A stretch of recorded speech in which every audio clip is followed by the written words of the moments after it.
Welcome everybody to the second episode of Nottaku,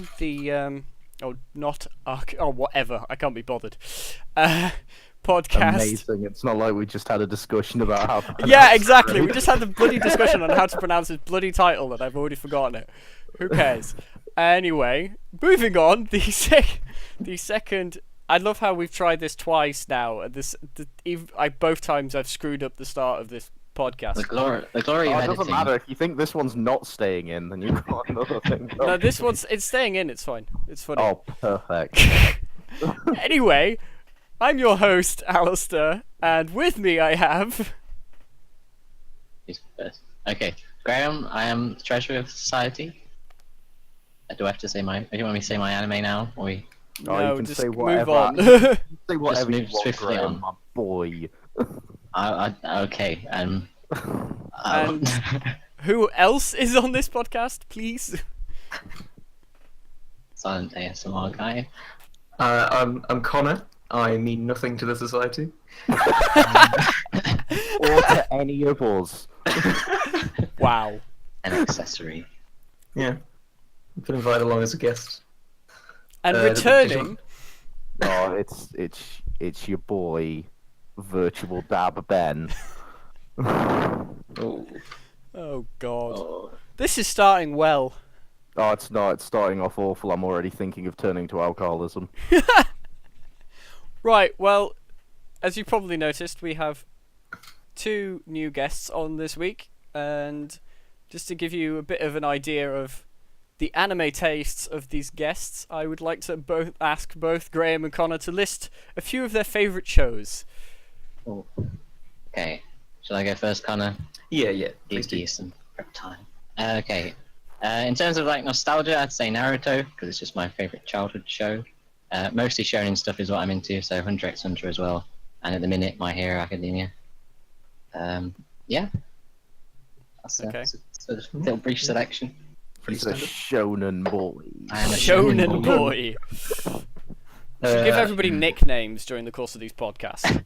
What shonen boy? I'm now worried what I'm getting. Oh dear, no. After I listened to the first 10 minutes of the other podcast, Alistair, I have a feeling what you're going to 7 meter long boy. Oh no, that's at that point. If your name was 7 meter long boy, everyone would just take to calling you third leg. That's not the 7 meters I was referencing, Ben. No, I mean, it would make a good stand, though, that would. You could hold it behind you. Isn't this just long man? You know, like Long artists, man. I like to call them easels. where they have, like, the I'm one that holds them up. dreading the inevitable drunk cast that we're gonna do. Is that a thing? Is that Yeah, a that's thing gonna be a thing at Yeah. some point. That's what Connor, every podcast- please save us. Yeah. So for seeing as there's a nostalgia option to go for here, I'm gonna go for Bleach and Trigun. But I mostly watch quite like comedy shows, like recently, obviously Hinamatsuri, but Gintama Spoilers. and Nichijou. Oh, it's almost like that mass array of fucking meme shows. Yeah. So the topic for today's podcast, since we're a very large chunk into this season, the season of spring anime, we're gonna Whoa, talk dating about. the podcast. It will have the date on when it's recorded Now, in the description. now of it the can. thing. Now it's not a timeless classic. Now they've got a time and a location. Anyway, we will be talking about our favourite shows. Well, not just our favourite shows, but shows that we've been watching this season, ranging from loads of different types of shows. There are a lot of good shows this season, so it's going to be quite full this episode with stuff. I think we'll just start off with doing shows that are sequels, so season 2s or season 3s or season 4s of shows that have already existed, and just so we can have a bit of symmetry to the first podcast, we'll just start off with My Hero Academia season 3. Well, first of all, actually, if you just out of interest for What? everyone, how much has people been keeping up with current seasons? What in you mean? half. Just overall in like every Like, season? well, I guess in general and this season. Like this season, I imagine it will come up when we go through some of the shows and we hit the point where everyone's like, "What the fuck is this?" Well, I What dark corner have you found this in? I always watch seasonal shows. Like I usually watch like about 7 or 8, and then I whittle it down to about 2 or 3 by the first week. see, Yeah, I pick out like 5, and then end up watching 20. Ah, See, I tend to start thinking, "Oh, I'm gonna watch a bunch of these. I'm gonna watch a bunch." I'll watch some I'll drop, some I'll be like, "I really like this," and I'll just fall off and never catch up with them while they're airing. And then when they finish, I'll marathon them over a weekend or something. that makes sense, man. Yeah. This That makes season, I've somehow managed to fall into the actual track of watching a lot of them weekly. And although some I drop off, I come back to them in a few weeks and then watch like 2 episodes in one go or something, which to me does shout that this season is a pretty damn good one in the fact that it's actually driving me to keep watching weekly when normally I'd just be like, "Oh, I want to watch all of this in one go." I have a controversial opinion on one of the shows this season, which I'll discuss later. Oh, stay tuned for Graham's Stay tuned for controversial controversy. opinions. Well, to be honest, there's actually going to be a lot of controversy in this. So, since Oh, there is are there? some controversial no. shows, especially one that I will talk about very soon. Oh my god, we both got double whammy. We both. Double whammy of controversy. But yeah, Well, it's the same one, Alice. What? It's the same one. it's not the same one. Okay, It might be the same one. You don't know. you don't know. Shonen boy over here may have gone off track. Right. So, should we start with My Hero Academia then? May Is as everyone, well. is everyone caught up? Or- Yeah. Okay. I We- mean, we we're were not keeping we're not same going to spoilers really anyway. be discussing many spoilers really, so No. that doesn't matter, especially considering the place that the show's in right now. True. So this is the 3rd season of My Hero Academia. The first season was 13 episodes, the second season was 25, and I believe this season's also going to be 25. Yeah. So if you're wanting to start watching this season of My Hero Academia, oh boy, golly, get in for that ride. Yep. Long ride.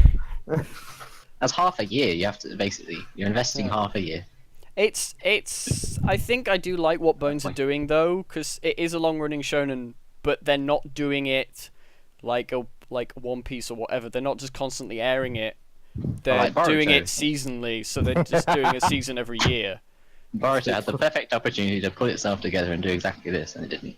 Just no, we're gonna keep the same theme. I do still love the thing of Boruto and Naruto where they genuinely just went, "We did it, guys. Stopping. We know when to stop. We've put our hands up. End of the show. We're done. Now stay tuned for next week for Boruto, the same story but with the next generation." You literally just watch it for the next, like, oh, for God's sake. It's so dumb. It's so dumb. I actually adore it in a weird way, but it saddens me what they've done. I mean, I doubt they could do My Hero Academia as like a long-running show. Like, No, well, the reason they've said they've done it is so they don't catch up to the manga, so they don't have to do filler. Well, Yeah, and- thank God. If they did it as a long-running one, it'd probably turn into like a Black Clover situation in which everyone thinks Deku's just Oh, for God's It also Yeah. looks like voice they've got a lot of effort put into it. Like, so it would, Yeah, they're definitely wouldn't have spending enough the time. they're spending the time and the budget on it, which is great because like the animation always looks stunning, the soundtrack's always great, and one I've noticed because this season was actually the season that got me to read the manga. So before I was always just like, I'll watch the anime, like finish the show, maybe I'll read the manga. And I got, I think, 3 episodes into this season until probably like the first hype moment, and I was like, I need to know what happens, and I literally binge read the manga up to date, and now I'm up to date on the manga. Oh, and Lord. the scenes that came out in the anime after this is one of like the anime does the manga so much like justice. Like the anime is so much better than the manga. They do all the scenes so well that it's it's ridiculously well done. It's I've seen a lot probably of side one by of side comparison.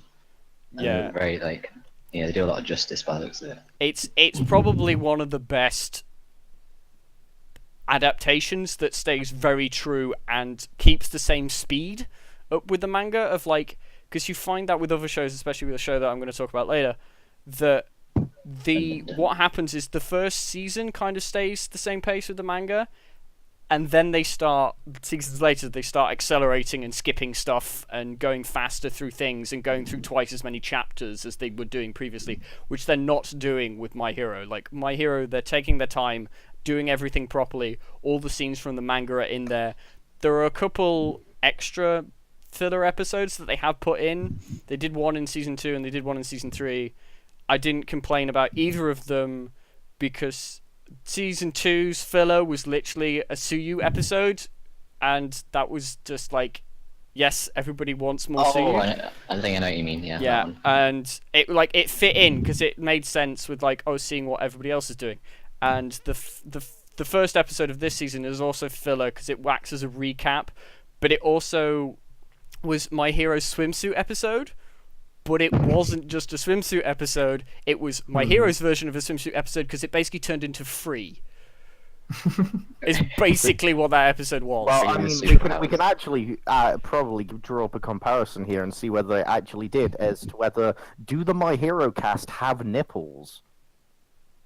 I can't actually remember.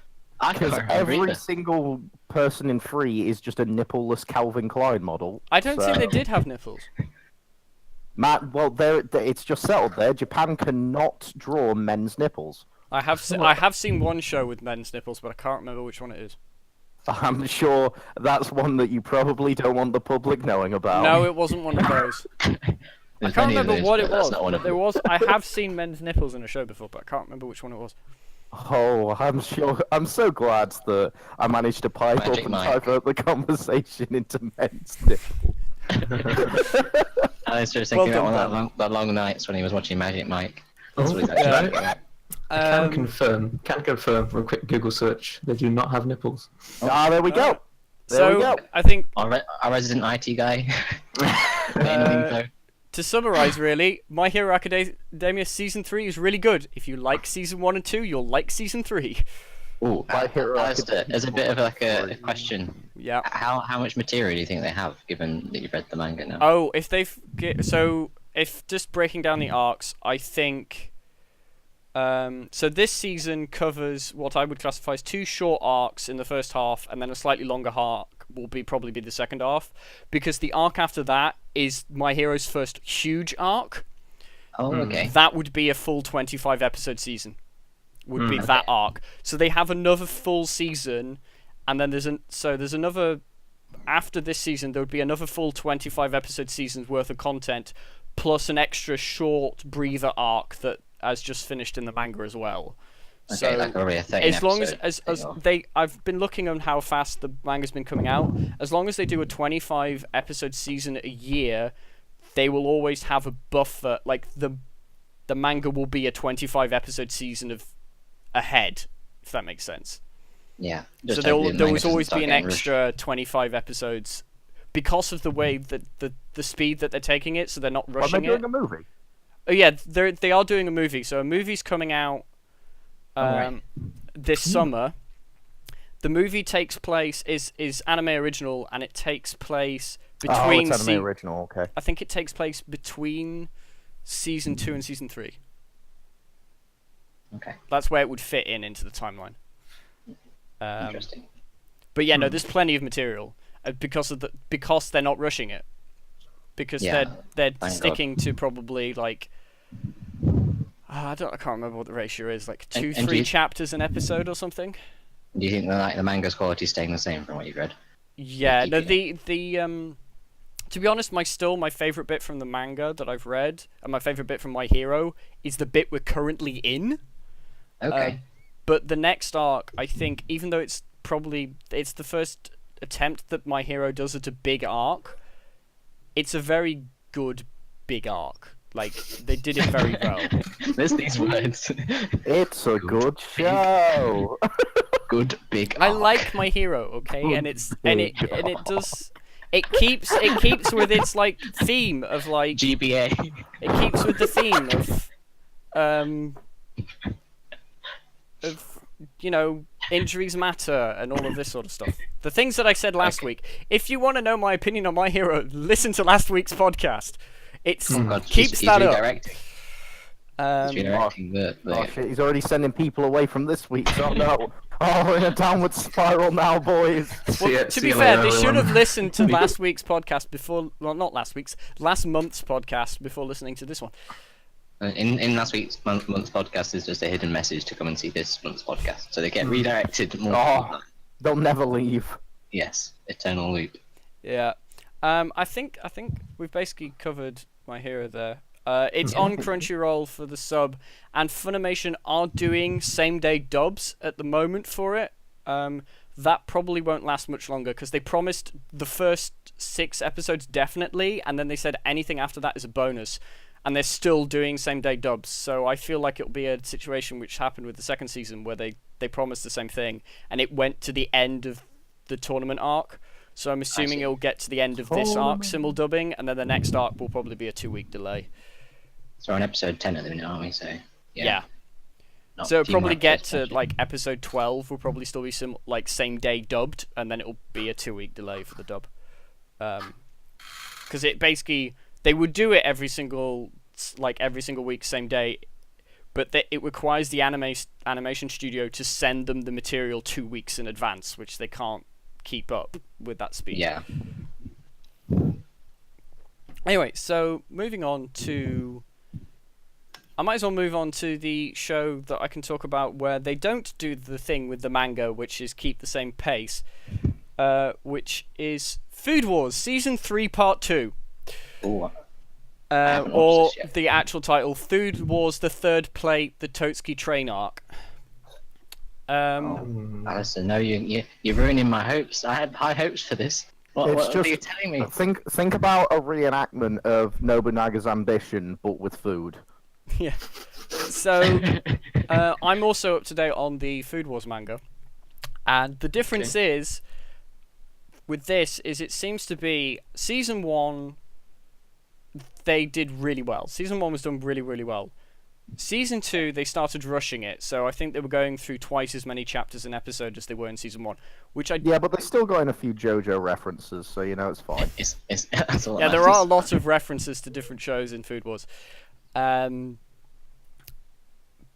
I didn't mind in Season 2, because if they took their time with Season 2, it would have become very boring, because Season 2 is literally food fight, and they did one food fight an episode, which I think works, whereas the manga got very tedious of, like, literally each chapter just ended with, and here's the next twist that I've put into my dish, and it got very, like, boring.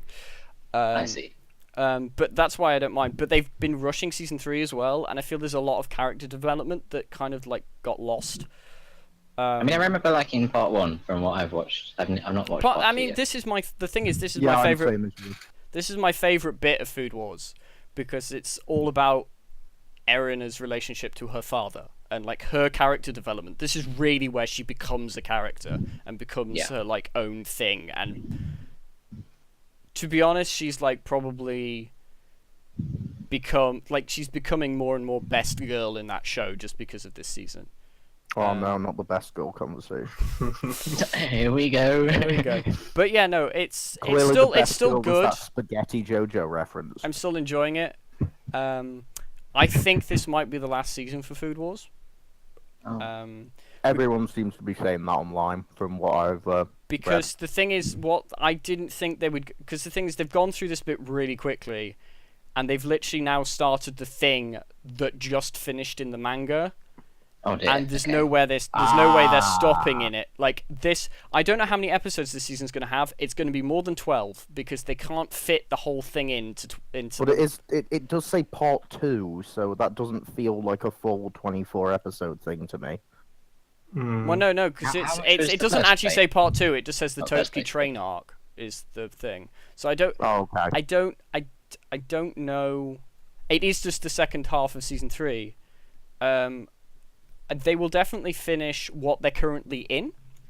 I'm not going to say what it is because of spoilers, but it's going to take more than 3 or 4 episodes to finish that. And once they finished it, they've literally caught up to the manga. and also the point at which they would finish actually feels like a stopping point. Like you could physically stop there and people would be happy. Okay. So I think this will be the last season of Food Wars animated. The manga's still coming out, but I think that will be it for the anime. I mean, it is very good. I think the problem with Food Wars is because of the gimmick of like the way the nature of the show is. I feel like it could get boring to some people. So maybe it's good to stop early before it does get boring.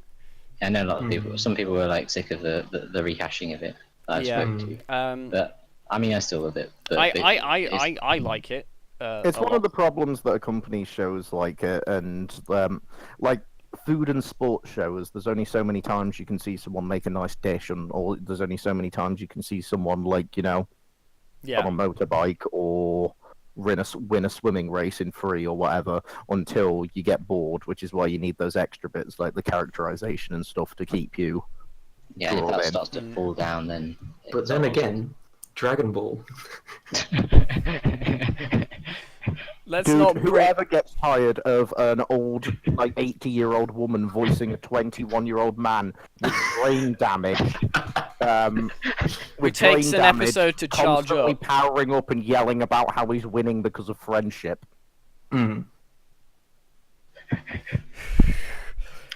Yeah. Man, I'm totally winning because of friendship, Sorry. Freezer. That's how you blew up half of my friends.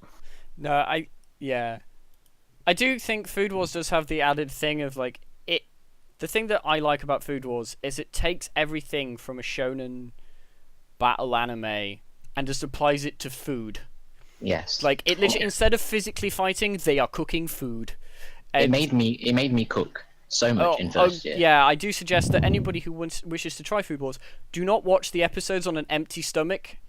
Because you will hate yourself because the food looks so good, and even if you have food in front of you when watching the show, you will just look down at your food and just feel so depressed at how bad your food looks compared to the food on the show. Or you really like hypnotize yourself into believing that food is the food that they are eating at the same time, and sometimes you can manage a bit of self-worth from that. That's how But then you might garner the wrong kind of pleasure from that, given some of the reactions in the show. True. Don't be stripping off in my living room all the time when I'm eating. Well, yeah. So Food Wars is available on Crunchyroll. For those who want to watch it, like if you have seen the first season and seen the second season and you like the show, you'll probably and seen the first part of season 3, you'll like this as well. If you want to get a more full experience of the story, read the manga. Then just go read JoJo. Gives you a full experience of too many anime in one go. I mean, yeah. There's not much else I can say about it. I feel like I've been talking a lot. Even My Hero's been making JoJo references multiple times now. They You can't escape it. It's become a meme. Well, it's become a meme to the point that's one of the things where I made JoJo references to Connor and he'd laugh about them because of the meme. And then I learned like a month ago that Connor had never actually seen JoJo, despite the fact I'd made so many JoJo references that made him laugh. That's impressive. And who says that was real laughter, Ben? Now. To be fair, No, I just get them. it's always a pity laugh. It's just the internet. It's just you see these kind of memes everywhere. It does immerse you, just being present. Well, I think maybe we should keep this moving with probably the next big sequel that's airing this season that I haven't seen. But Graham, I believe you've seen it. Oh, this is my. This is where you get to talk and I get to have a rest. Have a nice break. Okay, so I've not managed to catch up on like 2 episodes of this, but Tokyo Ghoul Ari. Oh boy. Right. So is this your controversial one, by the way? This is not my controversial one. However, surprising. I think this is less controversial given, I don't know, maybe it is a bit controversial. Depends whether your opinions are distinct. Depends your opinion on the season. Have you, by the way, read the Tokyo Ghoul manga? I have not, but I know how much it deviates from. Yeah, no, because that's the controversy about Tokyo Ghoul that I've heard of. Is it is very different to the manga, even Yeah, in tone. So we've had the first season, which was 13 episodes, the second season, which was Route A, which was another 13 episodes, and now we've got this one, which I believe is also 13 episodes, if I'm not wrong, or Yeah. 12. I think so. So yeah, the first one was I felt like it was more bodied, and the characterization was a lot more focused on in the first season. And it started to slip away a bit in the second season. However, this one for me, which is where my maybe controversial opinion for this comes in, is absolutely awful for that. Oh, I don't think that's a controversial opinion, mate. Thank God. I mean, they did call it Tokyo Ghoul Re because it's Tokyo Ghoul Read the manga. and I definitely will after this. I'm now powering through it just almost for the sake of it, sadly. But no, in terms of the action though, still maintaining good action. That's one good thing about it. So if you want to just go in for the soundtrack and the action, that's what you'll get. The opening is alright, not as good as first season, and second season's was desirable, in my opinion. What's your guys' opinion on the second season opening? Because that's something that's interesting. It's all right, but every time it came on, I found myself sitting there going, "Oh, she can play." Yeah. It's not the same. It's not the same without the first one. But yeah, I feel it's fallen a bit flat now. I mean, like Route 8 was already pushing it a little bit in the way they were going up and deviating from the manga. Yeah. From what I know, and now this, I don't even know what it's trying to do. The plot feels like very disjointed. It's not a terrible show, but it's just losing its grip a lot from what it should be trying to achieve, given the template it had in the first place. Oh God. Okay. We've received information that our host has vacated for a brief moment. There is a reason I typed that in chat, so you wouldn't actually mention that on the podcast. Right? Man, I'm choking on my garlic bread here. I've got to keep maintaining a whole topic about RE now. Well, no, if you're done, Ben can move on his thing that I have not seen. Ooh. Okay. I mean, I could, but I'm eating garlic. It all falls down to this. No, I mean, So are you in done? summary, yeah, pretty much. Unless anyone else wants to add things that they experienced from the other seasons. It's on Crunchyroll, right?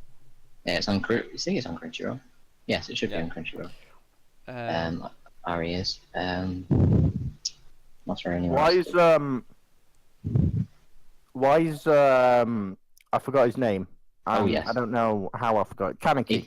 Yeah, talking about the main character. Okay. Why is Kaneki in the fucking Milksop's head?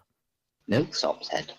Yeah. Oh, okay. We're not discussing that then. That's for people to discover. However, what I can say is this season is mainly focused away from the ghouls, in a sense, and it's focused on the CCG, which is an interesting idea, and they could have done a lot with it, though the direction they're going is a bit strange. But yeah, it's very CCG focused, and Arima makes his appearance. Goddamn Arima. And you're still watching it? Yes. Me and the housemate are watching it out of pure, I don't know what. We eat dinner, we watch it, we plow through, and we just want to get it over. But it's like an... Oh, so you eat dinner and it makes your non-Food Wars dinner a little more palatable. Exactly. Utterly disgusting on the screen. That's exactly what, blood, guts, everything. That's all we want whilst we're eating. That's the only purpose it holds at the minute. No, yeah, I don't know why. It's some kind of like masochistic thing. We're just, at this point, we can't help ourselves just to finish it. We're both so determined. Probably not. Yeah, I don't know about if they ever make... Just do what I did with Glasslip and get through like 6 episodes, realize it's going nowhere, then be like, I've got to finish this.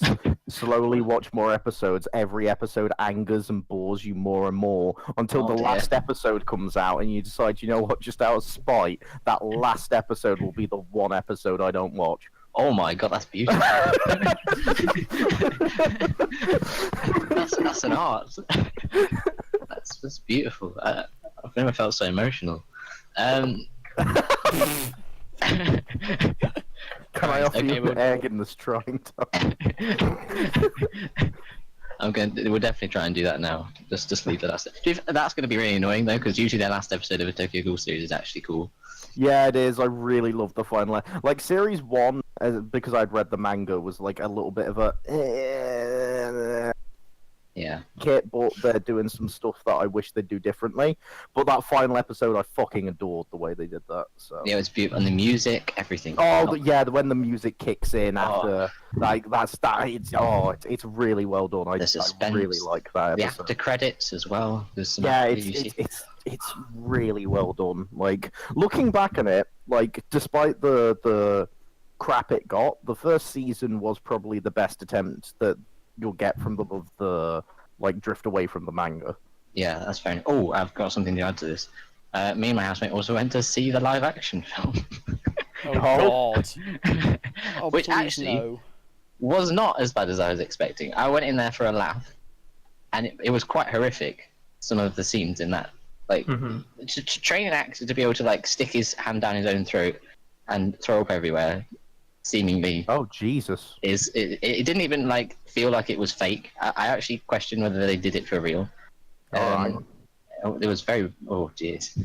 Yeah, that was quite something. So they pulled out a few stops on that. The animation of the Kagane was rather bizarre, but yeah, it was an interesting night out. I mean, if you want a top, like get shite faced and watch a live action version. Oh of the no! show. You want a live action version of Mirai Nikki's Future Diary. Oh, What a show! Available What a film. on Crunchyroll. The Is live it? action of this. Oh We God! literally sound so sponsored. It's unreal. Easily the best way to spend any evening getting absolutely wankered and watching that show. Oh, I don't think I could do it.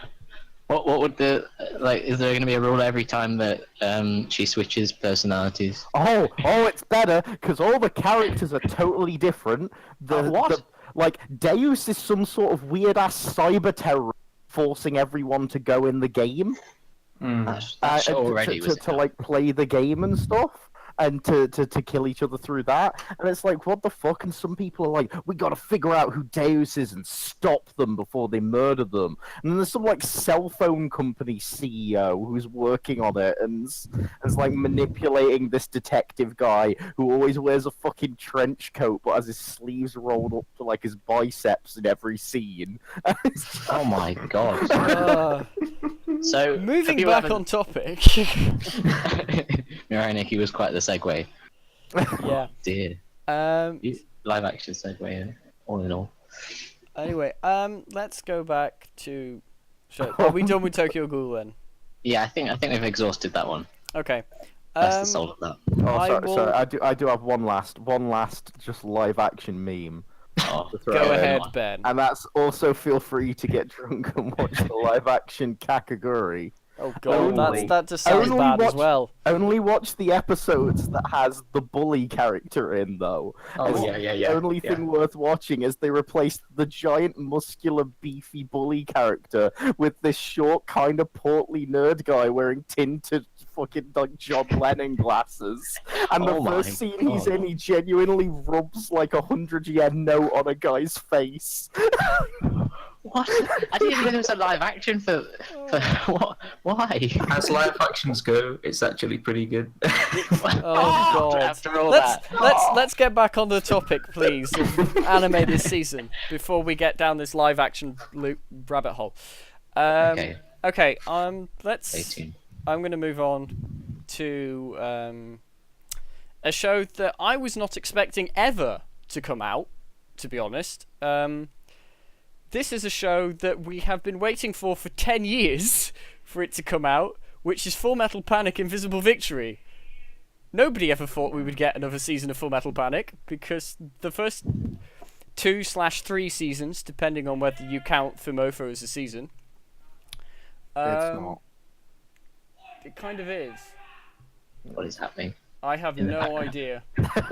I hope this guy realises that while he's shouting down the corridor, that all his shouts will end up on YouTube. He's I having like a to bit of a- think- bit of a Full Metal Probably- Panic. It's Woo! There we go.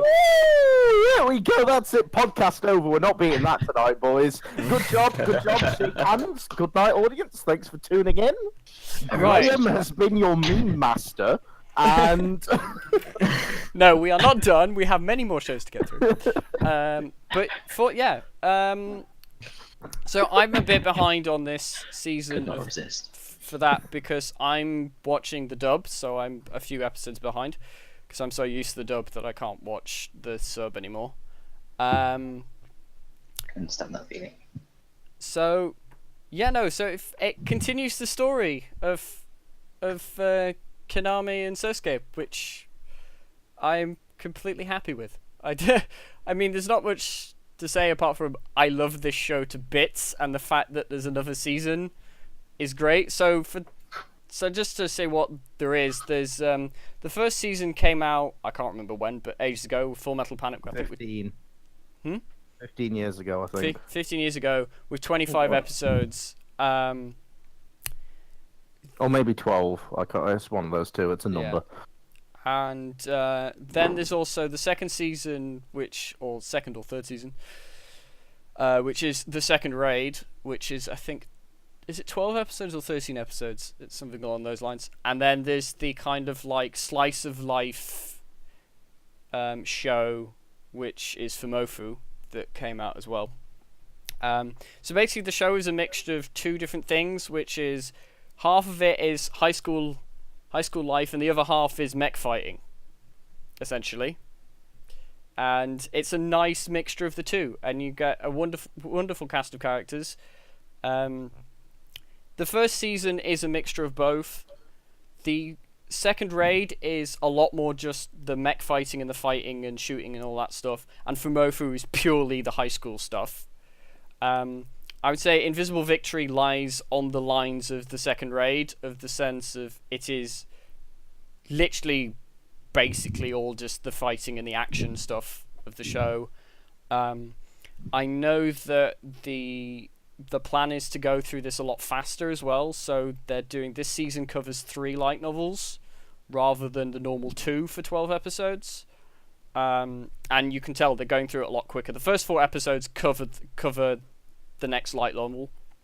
I mean, it's one of those shows where, despite the fact that people would pick up and say, like, shit, they're going through it a lot faster, it's, like, the only one where you've never heard people complaining about them going through it a lot faster. No, I'm quite happy they're going this speed. Everyone is basically just sat there still beaming over the fact that we actually got a fucking third season. I mean, to be honest, you can't complain that the art style is obviously different because it's 10 years. Oh, it's updated. It's an updated art style. You can't complain about that. There is, in, I think, the second episode, there's a bit of a dodgy-looking 3D car chase scene. Oh dear. Which is it the level of 3D CGI bears I'll be talking about later? Probably. Oh, no. It's bad. It's a bad 3D No, Ben, It's bad. But I mean, to be honest, can't wait for you to discuss that I don't one, care. I'm just happy there's another season. And I can pretty much guarantee at this point there's probably going to be another season after this to finish the story. Because I already know what happens, because I never expected there to be another season, so I haven't read the light novels because they're not available anywhere to read, but I have read synopses of the rest of the light novels, so I know what happens. See, like, you can say that, but I'd have probably, like, at the time bet my left testicle there'd have been a season 3 of Spice and Wolf, but... Yeah. So Speaking of which, right, we got season 3 of Full Metal Panic. Where's my Spice and Wolf? They may do it at some point. Who knows? I never continued that, Ben, after the first season. I should. Oh, you should. It's good. It's good stuff. Like, the light novels are really good. Yeah. There's a lot of them now, though. Yeah. It's finished, but there's a lot. I think it's 20. Anyway, Spice and Wolf is a different topic for a different time. I have to keep us on topic here, Ben. You can try. Force. I can try, yes. You're just like building more tracks as I'm slowly derailing this train. Yes. That's how I'm trying to like put the train back, like building new tracks to like angle the train back onto the original thing. Too late, I'm steering it off this live action cliff. And I'm calling. So pouring the coal in for Ben, and I'm just like there. You're just there enabling me. Go yeah. on, Ben, go on. So going back to Invisible Victory, please. Oh, for God's sake. Invisible Victory is a really good show, and Full Metal Panic is a good show, and people should. Yes, watch Ben, Full we Metal know you like anime. We'll be even Well, better when I'm the sorry, victory is Alex. You visible. wanted me to get back on track, so I thought I'd go for my usual spiel, the basic bullshit, and then I'll get into a 40-minute emotional tirade about how the characters are realistic, and I like that, and then talk about depression, I and like then run away into the sunset, happy with my life. And your alcohol. So That's what I'm running into the sunset to get. I'm just gonna say my last two things about this, which is the reason I think it will get another season after this is because I know what the ending point will be for this season, and it's an ending point that everybody will complain if they don't actually finish the show. So like, before this season there were 6 light novels left.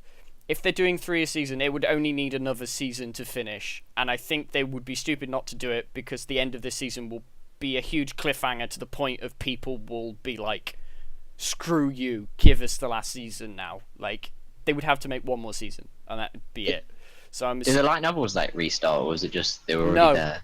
It's literally, I think it's just, it was a popular show from back then, and they decided to bring it back or something. Like, Okay. they've been doing that a lot because there's a lot of remakes of shows from ages ago The and stuff. anime lately has really hit a point where literally everyone has decided to throw a dart at a dartboard, picked a number, scrolled down fucking light novel selection on my anime list, and then just gone the number down of whatever score they got on the dartboard, and then decide, cool, we'll make an anime of this one. Yeah. Beautiful insight there, Ben. The other good news, which was the people's biggest worry about the fact that the show is 10 years later, I don't know about the subcast, but I know almost all of the dubcast is the same as it was for the previous That's impressive. 3 seasons. So it's great. All your favourite people are returning. You'll finally get to see your favourite couple go and tie that emotional knot of holding hands. Yes. Whoa, one step at a time. Jeez. Spoilers, Yeah, I that know that- happens in the first episode. Oh no, the spoilers, the 2 people hold hands. Yeah, I will have to say, however, if the only thing that you like about the show is The holding up. just the interplay between Sosuke and Kaname, and that's the only thing you like, you probably won't like the direction that the story goes at this point. Does it get quite less slice of lifey, or is it just like just less Well, romantic? I can't really. Oh, So- okay. Okay, I will probably put timestamps in the description for each series, so I'm going to say a spoiler now for Full Metal Panic. Just skip ahead for about Spoiler alert. for a few seconds. Connor ASMR this. This will be a spoiler for episode 4, basically, of this season, which is basically Skip the 30 inevitable seconds. happens and Kaname finally gets captured by the enemy. And it's literally this entire whole overall arc is Sosuke trying to get her back. Okay. So So it becomes- literally, yeah, Okay. which is so they've done it. They've built it up really well. It's like the first episode. There's a really emotional scene with them together, and then you just have this really awesome whole sequence where Sosuke is trying to get her out of the situation, and it's just becoming more and more obvious that it's impossible. And she finally, the enemies do it, and they capture her for her whispered powers, and that's basically the direction that the show goes from now to the end. So some people may not like that. Controversial. But those Yeah. people can fuck off the edge of my dick. Wow. Land's End, here we go. Well, no, I've separated the fucking 10-year-old fandom here, boys. So yeah, You have Full to Metal beep, Panic. beep, or everything that comes out of Ben, just beep, beep, beep. Just Beep, have to beep. beep him out. Yeah, Well, so this is like a R18 podcast. Yes. probably, Someone- well, even it say definitely will 21. be in a few shows' time. No. Oh, the connotations that you will literally hear live make out from me and Alastair. Yes, we'll make out through the mics, Ben. Mm. Hey, you don't know. The internet age is a wonderful thing. Oh my. So yeah, Full Metal Panic. All the seasons they have been put up on Crunchyroll, and the new season's airing on Crunchyroll. The same with Funimation for the dub, and it's being simuldubbed. So I think the dubs are like 3 weeks behind or something. Yeah. Is all of Full Metal Panic on Crunchyroll? Or... Yes, Crunchyroll have put all of it up specifically because of this season coming out. Awesome. They literally pretty put cool of the them. other seasons up. That's helpful for people who actually just want to catch up. Yeah, that's actually a really cool thing to do, especially for like a 10-year-old series like Yeah. that. It's all there. Rip in peace, Mushishi, who didn't even get their first season pop. My suggested watching order would be Full Metal Panic, then watch Fumofu, and then watch the second raid if you want to watch Fumofu. Is the way I would suggest watching it. And then of course Invisible Victory. Alastair recommends. Yeah. Man. Moving on, I get to keep talking. Oh, I've seen no. way too much. So keeping with the sci-fi theme, I won't talk too much about this because of course I talked about it a lot last week. People might have missed this because it's not registered as a TV series. It's registered as an OVA series, which is the second season of Space Battleship Yamato, which is Cyanide gas! yes, Ben. Cyanide gas. Ben was sitting there waiting. Yeah, What a he was show. waiting for that. He was waiting for that. That was planned. What a I wish show. to premise that Ben has now watched the first 3 episodes of Space Battleship Yamato, but while drunk. No, it was 3. You're right, it was 3. It was the Whilst first 3 drunk. episodes, but he If watched you them want to drunk. know why I was drunk, blame Magical Girl's sight. We'll get to Yeah. that. So yeah, it's Space Battleship Yamato 2202. They have now started using the title Star Blazers 2202, so they've gone back to the original title from the show from the 70s.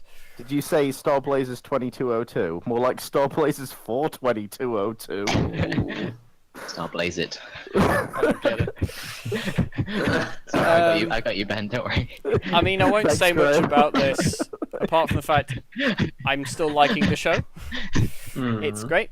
Me and Ben have just done our own little podcast. It's we just got the Ben and Graham corner going on over here. yeah. Just sitting there on his throne, trying to please, subject. Please. Subjects. No. Subjects, build me more tracks. Dear. The only thing I mean, the unique distribution of the show means it's kind of like a lot of people miss the fact that this is coming out. Because actually, when it airs in Japan, it airs as movies.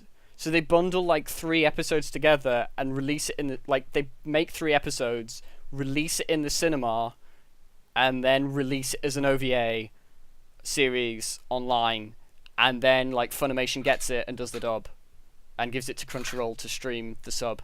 So it's very delayed. I don't know what's gonna happen because I feel because the last 2 movies haven't come out yet for this season, so that's 7 movies that you need for the whole season, and 6 and 7 haven't come out yet, and 6 is coming out at Christmas.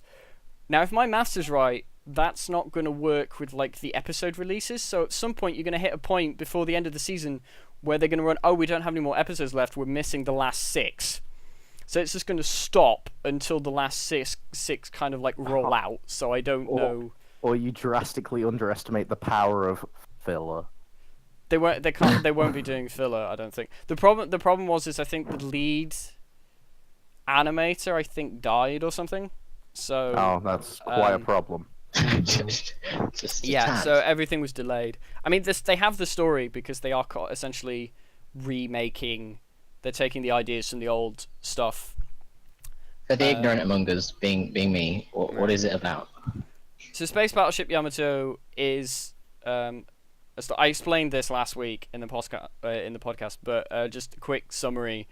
It's Earth gets attacked by an alien race. Earth is basically destroyed to the point where you can't live on it anymore. They're all living underground, but they know that they have finite resources.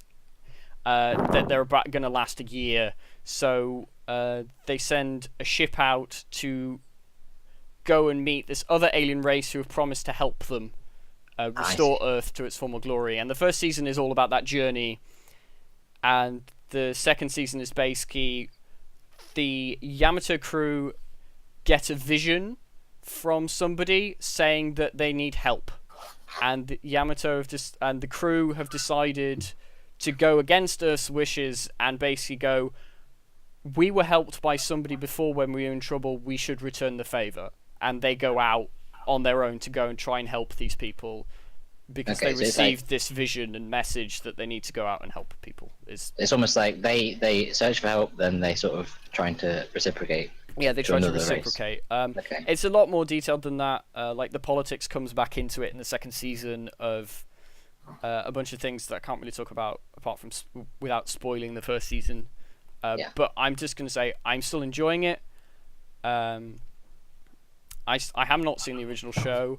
There's also apparently a movie that came out that I haven't seen because it hasn't been brought to the West, which takes place during the return journey of the first season. Whoa! Spoils! They return. Well, of course, obviously they return. Otherwise, why would there be a second season, Ben? Well, they might not have even made it. Yeah. It might have been different characters, a different race, a different planet. But yeah, no, it's very good. They might have just ran out of that cyanide gas that they clearly need to keep their spaceships afloat. We really need that cyanide gas. I mean, it keeps people alive. Oh no, the cyanide gas is leaking. Nobody's gonna understand this joke, Ben. Literally, watch episode 1 of the original season. There is a line of which their ship gets shot, and they go, "Oh no, the cyanide gas." Yeah. We can't survive without it. And we can't survive with it. Well, anyway, moving on to another remake from a space show that was made in the 70s. The Legend of the Galactic Heroes, the Neue These, which is a remake of The Legend of Galactic Heroes. How much has he butchered that, we wonder? I did Die Neue These in a know. German accent, because it's German. Was that a German accent? It was a Oh, butchered interesting. German accent, but it was... Anyway, I have know not what it seen the sounded original like. series. Apparently Ben has. Yes, I've seen a fair chunk. I've not finished it, but I've Yeah. seen a chunk of it. This, I don't know, a lot of people have said they don't, like, people who've seen the original series say they don't like this version of it. I've not seen this version because I've not finished the original, Yeah. so I can't really say anything in regards to that, but I can say the original's great and Yeah. that you should go watch I mean, that. it still has the same aspects of the original show, which made the original show great,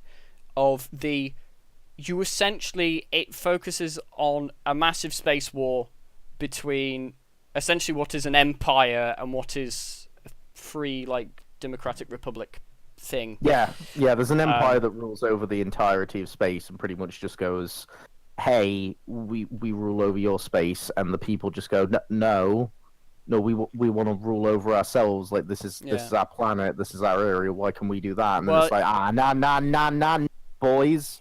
Nah, that's not how this works. And so then they just, Yeah, it's like a group splits off and form their own, like space galactic country or whatever you want to call it. And they've been fighting for like 150 years or something. The thing that makes really good shit. The thing that makes this show great is that they have. I'm going to kill the people talking outside in my corridor.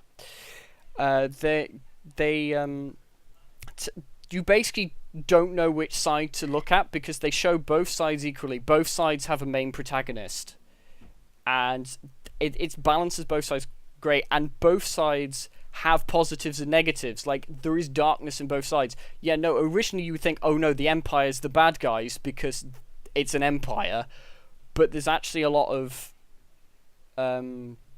dodgy stuff going on behind the scenes in the Republic side as well, that both sides they're not both they're both grey. They're not like black and white. It's very well done in the sense of I have no idea who I'm rooting for at this point, and I think 7 episodes in. Are you rooting for like particular characters? Is that I'm what I'm kind of drives you to, or- I'm aligning myself more to the main protagonist from the Rebellion Republic side, rather than the protagonist from the Empire side, because I feel like the protagonist from the Empire side is a bit more like stuck up and like up himself. It can be very hard to do that as well, to get that grey area right, because otherwise you just kind of abandon it because you're like, none of these sides I actually care about. But They're both main protagonists have like a backstory flashback episode, and they're like you understand where they're coming from, like what makes them. Is this a remake or a sequel? It's a remake. Okay, cool. It's a remake. It's a remake. Because sorry, just from the description you were giving, I'm like, this does not sound like, from how far I've got through, like I've not finished, so I couldn't say for sure that it would be a sequel. No, it's a remake. Yeah, It's a remake. Cool. They're doing a 12-episode season, and then they're doing the rest of it as movies. Nope, you cut off there, Alistair. Oh, did I? Well, it wouldn't have cut off on my end. But I will repeat That's also true. I will repeat that of the it's basically they're doing a 12-episode season, and then they're finishing it off with movies. Okay, that's an interesting way of handling it. Wasn't the description you just gave basically the new Star Wars film? Oh, let's not talk about the new Star Wars film on here because I have many opinions. Are we on about the new one or Solo? Ben's I'm trying. talking about The Last Jedi, but let's not open that can of worms, please, because Dude, there will be a war. I'm throwing shovels on the tracks now to get this train off. I'm doing whatever I can. Yeah. I mean, Not even relevant shovels. They're Not just even like, relevant shovels, just shovels. okay, so Have you heard of the High Elves? but yeah, no, if you like sci-fi, you'll like this show. It does a like lot Star with Wars? tactics and like God damn it, Ben. it makes spaceship formations interesting, which is weird because it's all literally like the space battles are literally formations of spaceships that just Are they quite fire at each strategic other. as well, or do you get like a insight into the strategy? Yeah, no, of it because all? both main characters are basically strategy whizzes, so they're You get a lot of strategy, a lot of cool spaceship battles, and a lot of political intrigue. Ooh. Like, it does political intrigue well, where it's not like boring. It's really it's not Star Wars prequel Interesting level and of so- political it's- intrigue. it's kind of This intrigue is intriguing. It's Star Wars prequel level of political oh my god, that's like a tongue twister for me. It's Star Wars prequel level of political intrigue, where actually good. it goes into proper sort of in-depth as to this is how it would work and make sense with the stuff. But it has that kind of I don't want to use this comparison, but I will, almost Game of Thrones grip that keeps you interested in the political intrigue. Yeah. See, the staple feel. Yeah. I mean, you do feel like there's stakes in this show. Like you feel That's like there's like weight to everything. It's very well done, and I understand why the original show is so high up on everybody's ratings. It's one of the highest rated shows on my anime list, the original. Yeah. Oh yeah. Okay, I think I remember seeing it now. Before you just said that, I didn't I realize. think because yeah, most people know it by the Japanese title. Is the that's probably why. it's the thing that people probably call as Ginga. Ginga. It's Ginga Au Densetsu or something, but loads of people just call it Ginga. Oh, I see. Maybe not then. Maybe I've made an error. I don't know, but it's a lot of people talk about it when you talk about sci-fi anime from the 70s. It's one of the big ones, or I probably see. the Oh, biggest. No. Okay. I literally don't remember the name. I don't remember anything about it except from the picture. That is all I remember of it. Yeah, That beautiful picture of blonde hair. yeah, exactly. It's that. But Okay. yeah, no, I think I'm gonna have another break from talking, and Ben can talk about his sequel show that he's seen that I haven't. Well, I've seen a sequel show. Yeah, well, you told me it was a sequel. What sequel show have I seen? I don't know. I'm checking this list. Oh. All right. Yeah. So I've been, I've I've been watching Cutie Honey Universe. I was waiting for this. Yeah. Oh boy. Have you been seeing it, Connor? Have you seen? Well, aren't you in for a treat? So, Cutie Honey Universe is a sequel to the original Cutie Honeys, and it already does a terrible job by not keeping the original opening that they've had throughout every one ever. That's incredibly iconic of the series, and they've not done so, and it's just killed everyone's boners, literally, because the show is about a woman who is just this school student, but she works for this like detective agency sort of thing, and essentially can transform into Cutie Honey, which is just essentially she goes from a long blonde-haired school student into a short red-haired woman in spandex with a sword that can kill other women that wear scantily clad clothing and turn into monsters. Okay. I mean, I pulled up the description, and it says like that she has 7 different forms. What does this mean? This is a new introduction, I think. Okay. Or I was too drunk to remember in the previous series. But she has several forms, such as the amazing form of when I've got blue hair, I can ride a moped real good. Okay. What?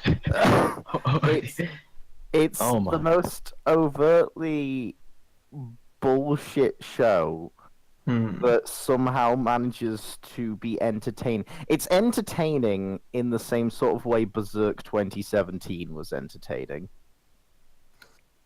I see. Would you say this is an anime female Ben 10? Oh, it's an anime female Ben 10, of course. It's Cutie 7, and It's Cutie 7. but you've got Ben this, 10, you've got Cutie this, 7. you got this like great scene where it starts where for some reason there's just a bunch of normal like human women just in a swimming pool on like the moon or something. I don't fucking know. And they're just there chilling in the swimming pool, and then suddenly this woman comes walking out who, to be honest, looks like she's something out of a furry's wet dream. Okay. But in human form, and comes walking out, and everyone's like, "Oh, whoa, it's her! Whoa, YOLO! Oh, I want her!" And then she walks to the end, picks one girl, and this girl's like, "Oh yeah!" And then something happens. I don't know. It doesn't really show you anything, but the girl like orgasms, and then she turns into like a rat, like a rat woman. And then they go through some portal that's at the end of this swimming pool. Oh my god, what is happening? Ben, And they go spoilers. through the portal, and it's just like... But then there's another woman that looks similar to this woman, but isn't this woman. Like, I don't know if that woman was a good guy, and this was another woman. But So welcome to Ben describing shows really badly. she's in an army of, like, It's beautiful, I don't know about Connor. and wolves, and it's basically killing bites. And then they go to Earth and they start attacking people, and so Cutie Honey has to fix it. And inevitably, she goes to fight them, gets the obligatory, "Oh no, they destroyed all my clothes, but now I've won." And then there's a little wink from the guy that is the most useless piece of shit, but for some reason the romance interest, who basically stands on the sideline of every fight going, and We're not talking about Kekagure. This is when I'm just like, welcome to our new segment called Ben Explains. Yes, you can't. The show just can't be explained. Like, Well, then don't try. Her friend Hey, in he school. should try. Her friend in school just has like ridiculously proportioned breasts for like a size that a woman of her frame could support in any way, shape, or form. And then she just goes, "Oh, don't worry. If you've got to skip class to save the universe, I'll cover you." And then it just cuts to a scene of her like tied up, being whipped by the teacher. And then that's never mentioned again. Oh no, wait, sorry, that is mentioned again right at the end. I'll get to that in a second. Because then Cutie Honey runs off to a bank robbery, of which we learn the bank robbery that's going on. They've been called in special, and she goes in despite being told not to go and check inside. And she goes into the bank robbery, and genuinely, these monster-like wolfmen have just like torn people to shreds inside here. Like they just killed all the hostages and ran off. And you find one of the guards like bleeding to death. He genuinely bleeds to death in her arms, and I'm like, what the fuck's going on? Like, what's happening with this show? And then it just leads to, you know, a big nude fight out in a junkyard, of course, as it would. But then she returns to school, and she finds a friend in tattered clothes with whip marks, crying, and she genuinely hugs her and just goes, "Thank you," and that's it. Now we all don't need to see Cutie Honey Universe because Ben has explained it to us. Oh, that's episode 1. I didn't get further. Oh God. Oh my. So Jesus if you Christ. want to know more about that, watch Cutie Honey Universe. Oh, go watch it. It's like... Is I it don't know. any good, Ben? Ben's Oh, brain. no, How does Ben's brain cope with this? That's Oh. my question. Quite something. Poorly. I'm not gonna lie. I'm fairly certain. But thinking back on it, and the fact that I watched the first season of this at the very least, that's probably what started my alcoholism. That's the trace it back to the future. Patient zero. Where can God. people watch this? Oh no, fucking Ben? no. I have no clue where you can watch that. Oh, right, wait, give me a sec. I'll see if I can. QT. Oh god, what is this in my history now? Oh, it's dear. gonna be. Oh yeah, special times. Oh, it's rated 5.5. What a solid show! What an amazing show! It's pretty good. I wonder if it's you got know. I wonder if the next show that I'm going to talk about. No, it probably does have a higher rating than that. There's an article on Crunchyroll. I'm not sure if it actually shows it. I don't. I'd say if you want to laugh at a show, but you don't really want to go down the I want to laugh at some really badly dubbed hentai bullshit. I don't And really you want to can't be enjoy asked, myself. and you can't be asked to put like badly dubbed hentai into your YouTube history because you don't want that shit popping up when your parents go searching something on your YouTube account because they don't have one, and so you want to avoid all this. Then just go, get yourself a nice glass of whiskey, get yourself some spirits, whatever, and just enjoy a nice episode of Cutie Honey. I think there's and a better show realise- for that we're going to And discuss later on. just realize afterwards that a little bit of you died inside, and that's okay. Just to conclude, it is not on Crunchyroll. Okay, yeah, I didn't think it was. I don't think I've seen I don't think I've seen it on any of the streaming sites I use. So. Oh, Ben's been outed. I don't know what you're on about. I totally watched it on something. He has flies been to royally Japan every week and watches it there. I watch the live air in Japan. Actually, and he's I pay speaking from a Japan police now. officer on the streets to translate for me. Holds it up. Please, sir, please. Can you imagine a police officer staring you in the eyes? Can I talk Don't about my wait, favourite show? Staring in this the eye, he's season now? watching as well. Not true. You can, Alastair. Unless he's looking at the reflection in your eyes. Oh yeah, he's just watching the reflection of the show in my own eyes. Dubbing it. Uh, Oh, Jesus. well, I'm Well, that gonna was a... I get to insight. talk again. Oh, Oh, I'm sorry. Was This- that 10-minute break of me going? I don't actually really like this. I'm not sure, but I guess. Sure you do, Ben. Sure that's the truth. Oh, now I get to talk about my favourite show this season. Probably not my favourite show, but it's up there.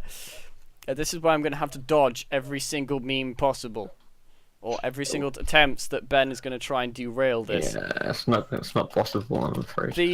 This will be the last sequel show that we'll be talking about, which is the most important one, and it's High School DxD Hero. Man, what?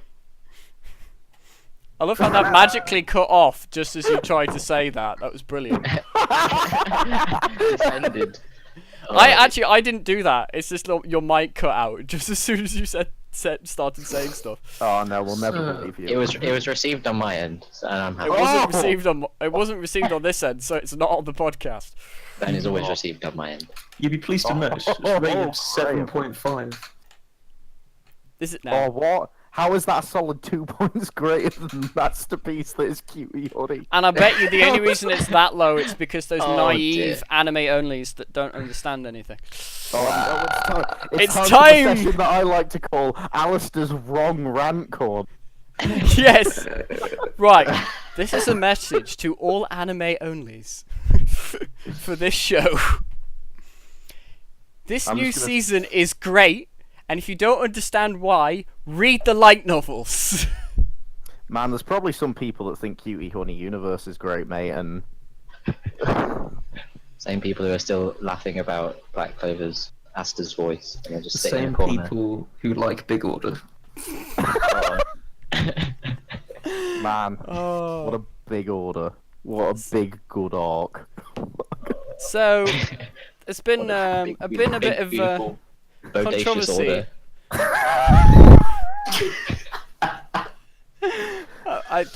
they're not gonna let me talk about this show, are they?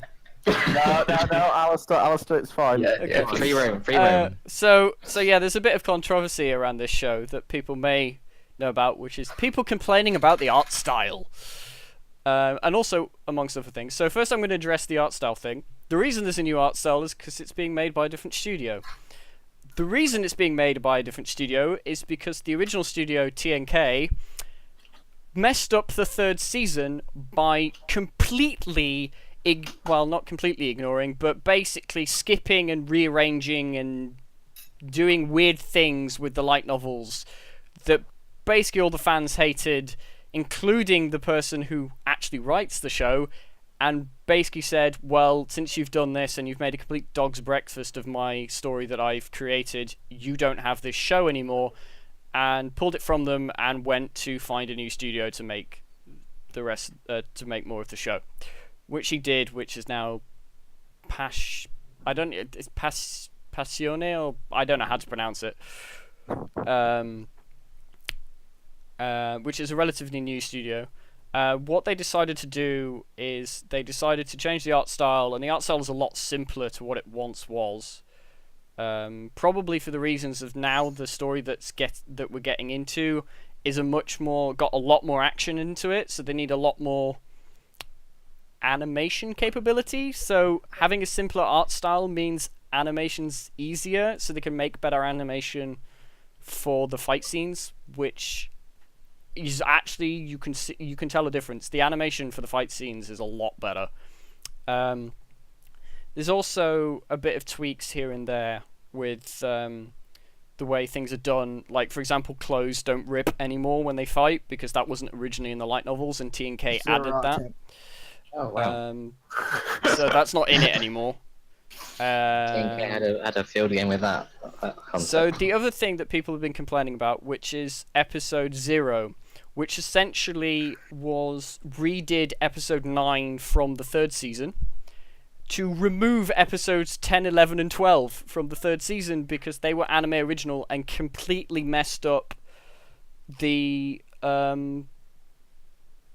the story completely. Like, it would have been impossible to continue the light novel story with those episodes in place because they just messed up continuation and continuity and whatever. So they had to get rid of them. So they made an episode 0 to change effectively what is episode 9, so the arc ends the same way it does in the light novels now, which it didn't previously.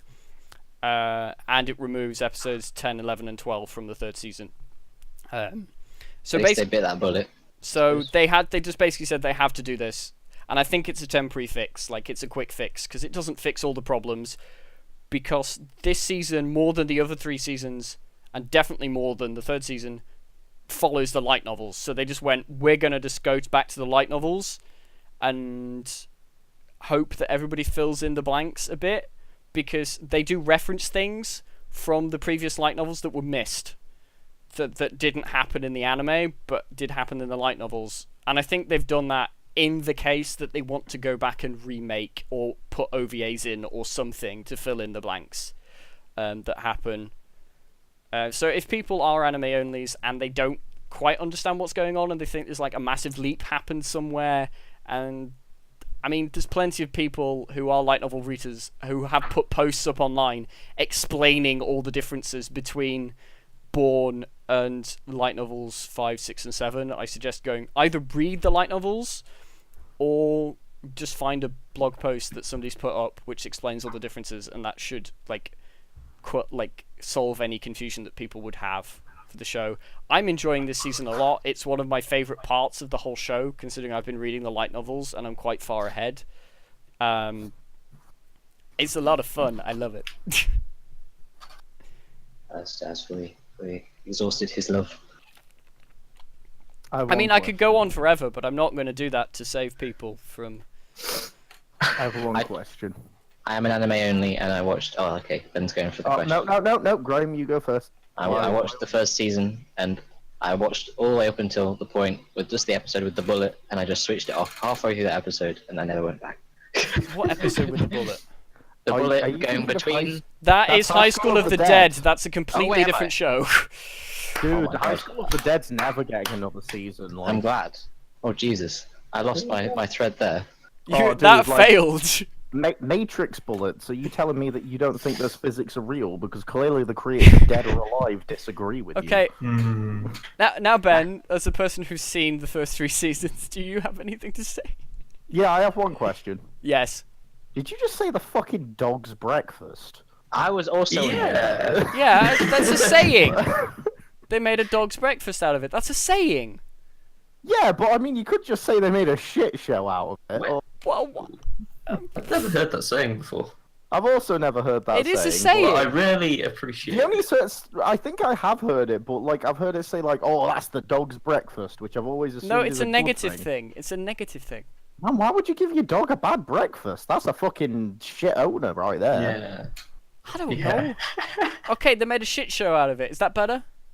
I like the dog's breakfast. Keep it. You compare I mean, a you can shit show keep to a the dog's keep the breakfast. dog's breakfast. It's a nice little touch, Alastair. It's just For yourself. we should probably phone the RSPCA on whoever Yeah. that phrase. I don't have any pets, so it's fine. My dog Jack. It's a good job. I'm fairly certain you own a snake. You own a snake? No, I don't. Yeah. I This own a is- 7-meter this long is body true. pillow that has a Oh, half snake. every person. episode it's coming up. Yeah, it's just going to be a thing now. I mean, it's literally like it's not a creepy thing. It's just his stand, like we said. Yeah, it's just his stand. He's an easel, whatever you call it for the art students. No. Props himself up. King Cobra. So, A very reliable cobra. yeah, the Very reliable Cobra.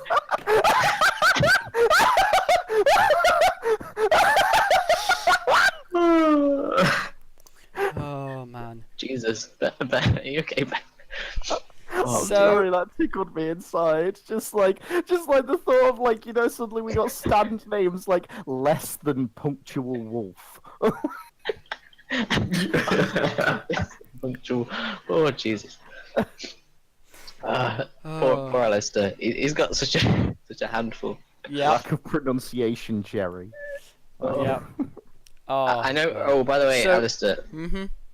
I know that we've kind of supposed to be finished with second seasons, but I realised I'd been watching Seven Deadly Sins, the new season as well. Oh, my boy. Wait. We can't talk about that because Netflix hasn't released it yet. What? Okay. I mean, I haven't been watching it. I don't know why anyone's talking. I was gonna say, I'm waiting for that. Like, Yeah, I'm waiting for that for Netflix to release the bloody thing. Your boy Pride is still the best thing. Yes. Oh, your boy Um, Pride. Wait, what was I going to say? We're not Yeah, so the sub's on Crunchyroll and the dub is on Funimation. Apparently the subcast has changed slightly.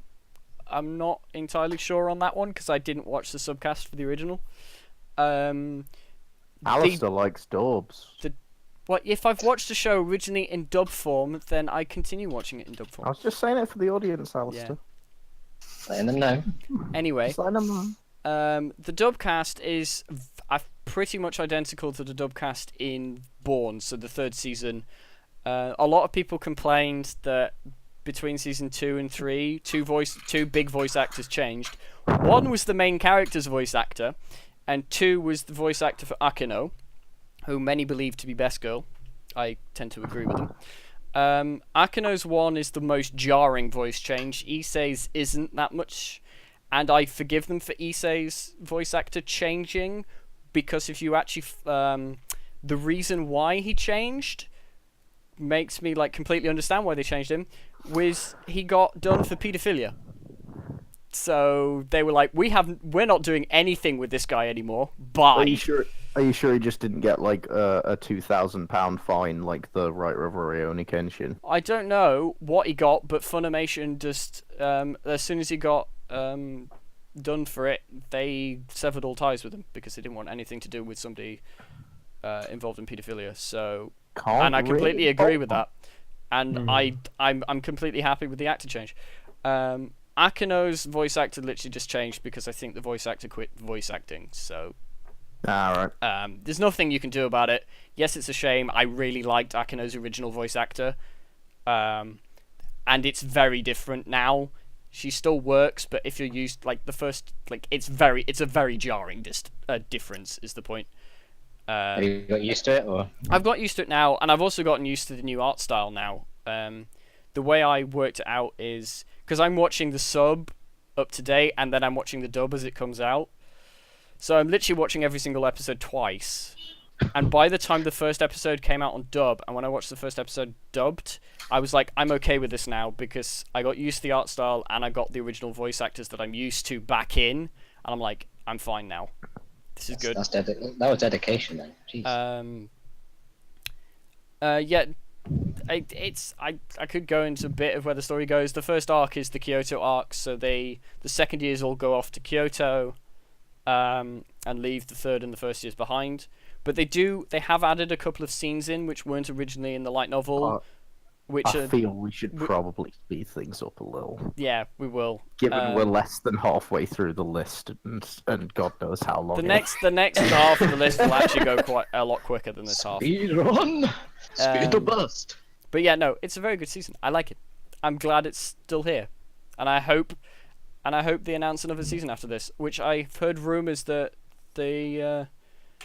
they have signed on for multiple seasons of the anime, so it may be that there will be more seasons. So good. I had to mute my mic when you said it's the same voice actors as Bourne, because my mind just went to the fucking Bourne Identity trilogy, and I just imagine like Matt Damon taking over these. Oh God. And just like... My mind went there, and then it went away very quickly. Apparently. Oh no!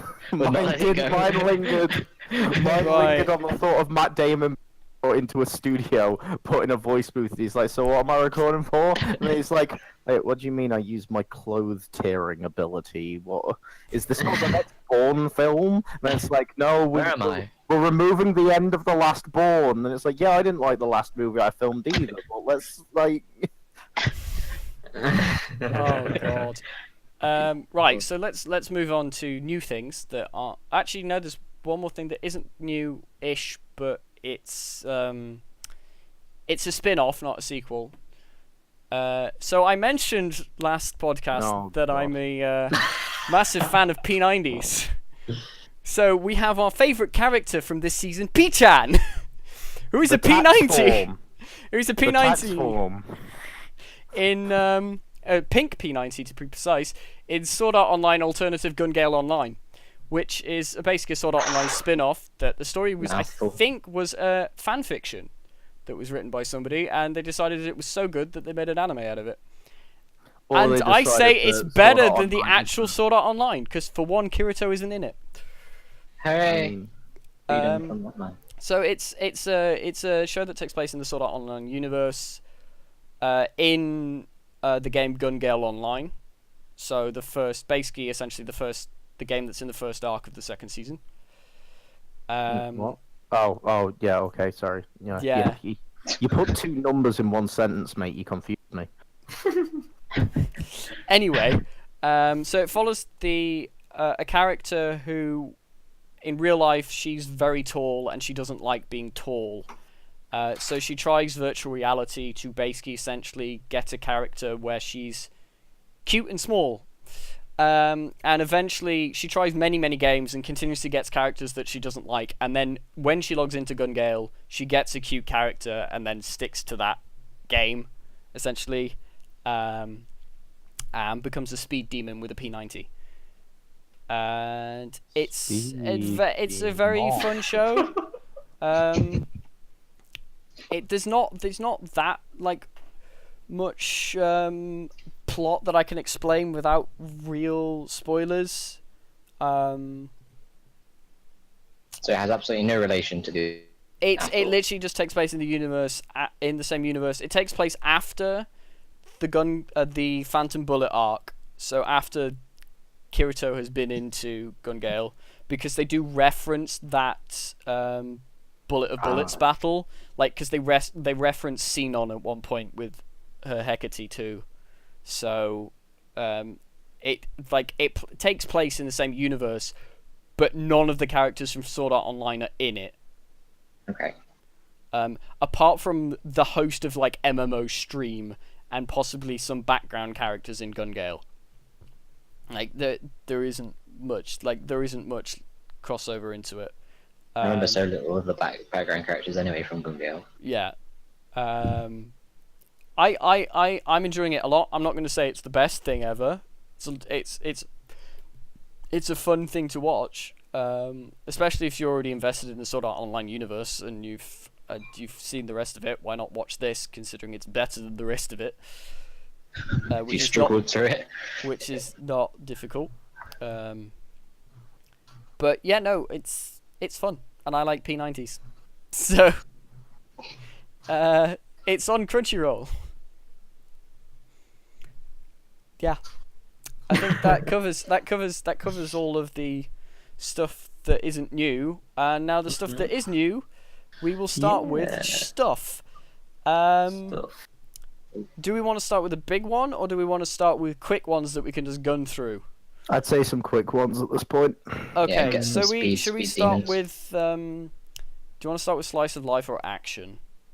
I have so much to say about Slice of Life. Okay, so let's just go with the action shows. Well, we'll do all action apart from one. Oh god, but there's a lot. Okay, let's start with Golden Camry then, because I don't have to talk. Oh no, there's plenty to say about that. There's plenty to say about everything, but let's just start with Golden Camry. Alright. To be fair, I've only watched the first episode, Ben. All right. All I know is 3D bears. Right, that's right. So, Golden Kamuy is a show that is a really, really good historical sort of seinen manga, and does a really decent and solid adaptation of the era and like showing what Japan was like at that time, also depicting war and what happens after, the way the soldiers act, and gives a really cool, interesting story in the manga itself. So everyone was pretty hyped when this was being adapted over into an anime, and the previews for it looked pretty good as well. However, then it came out.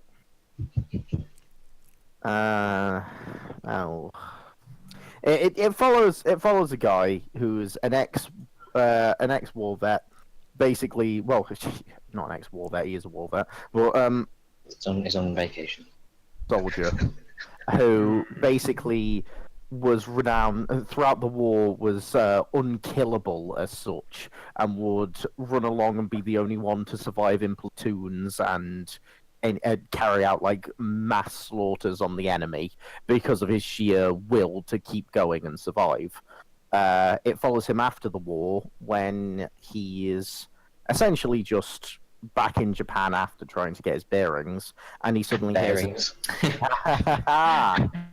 hears a tale of these prisoners who basically robbed these native Japanese of their land, all of their gold, and then hid it, and all went to jail. One guy robbed it and hid it, and then he went to jail, and he got put into like the special confinement unit. At which point he got the map to and like an inscription of how to get to and retrieve the treasure put on all of the other prisoners' backs, so that you need all of the tattoos to complete the map and get the treasure. At which point he then enacted a jailbreak, and all of them ran their separate ways. No one knows what happened from them since. And so then this guy figures out that the person telling the story is one of the convicts who has the tattoo on his back, and ends up meeting this young girl who's the daughter of one of the original native Japanese who had the map stolen, had all the gold and stuff stolen from them. And so he sets off with her in order to recover the gold and find the rest of the maps. And essentially, he wants the gold for a purpose of his. Was it one of his war friends? He wants the gold because his best friend that joined the war with him died in the war, and he promised that he would look after his wife, but his wife desperately needs a surgery. Yeah, eye surgery, doesn't she? Because she needs eye surgery, and the only place they can do it is America, and so he's got to pay to get over to America and to have the surgery done. So he needs the gold for that. And as I say, manga's very, very good. And I can't say much about the latest show because it might get very, very good.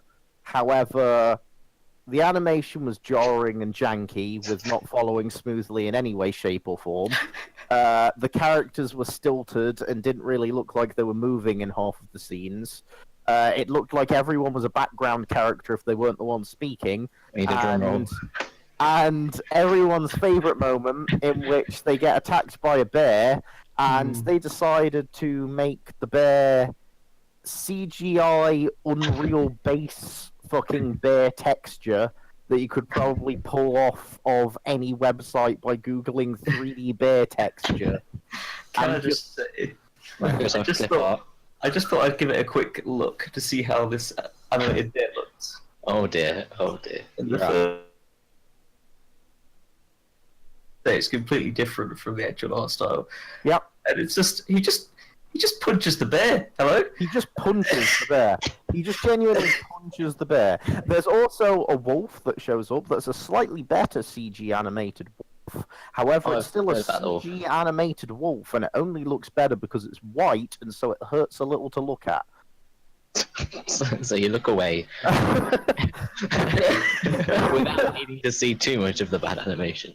They Really also use base green screen fire effects, and also base particle effects from, like, you know, Baby's first animator.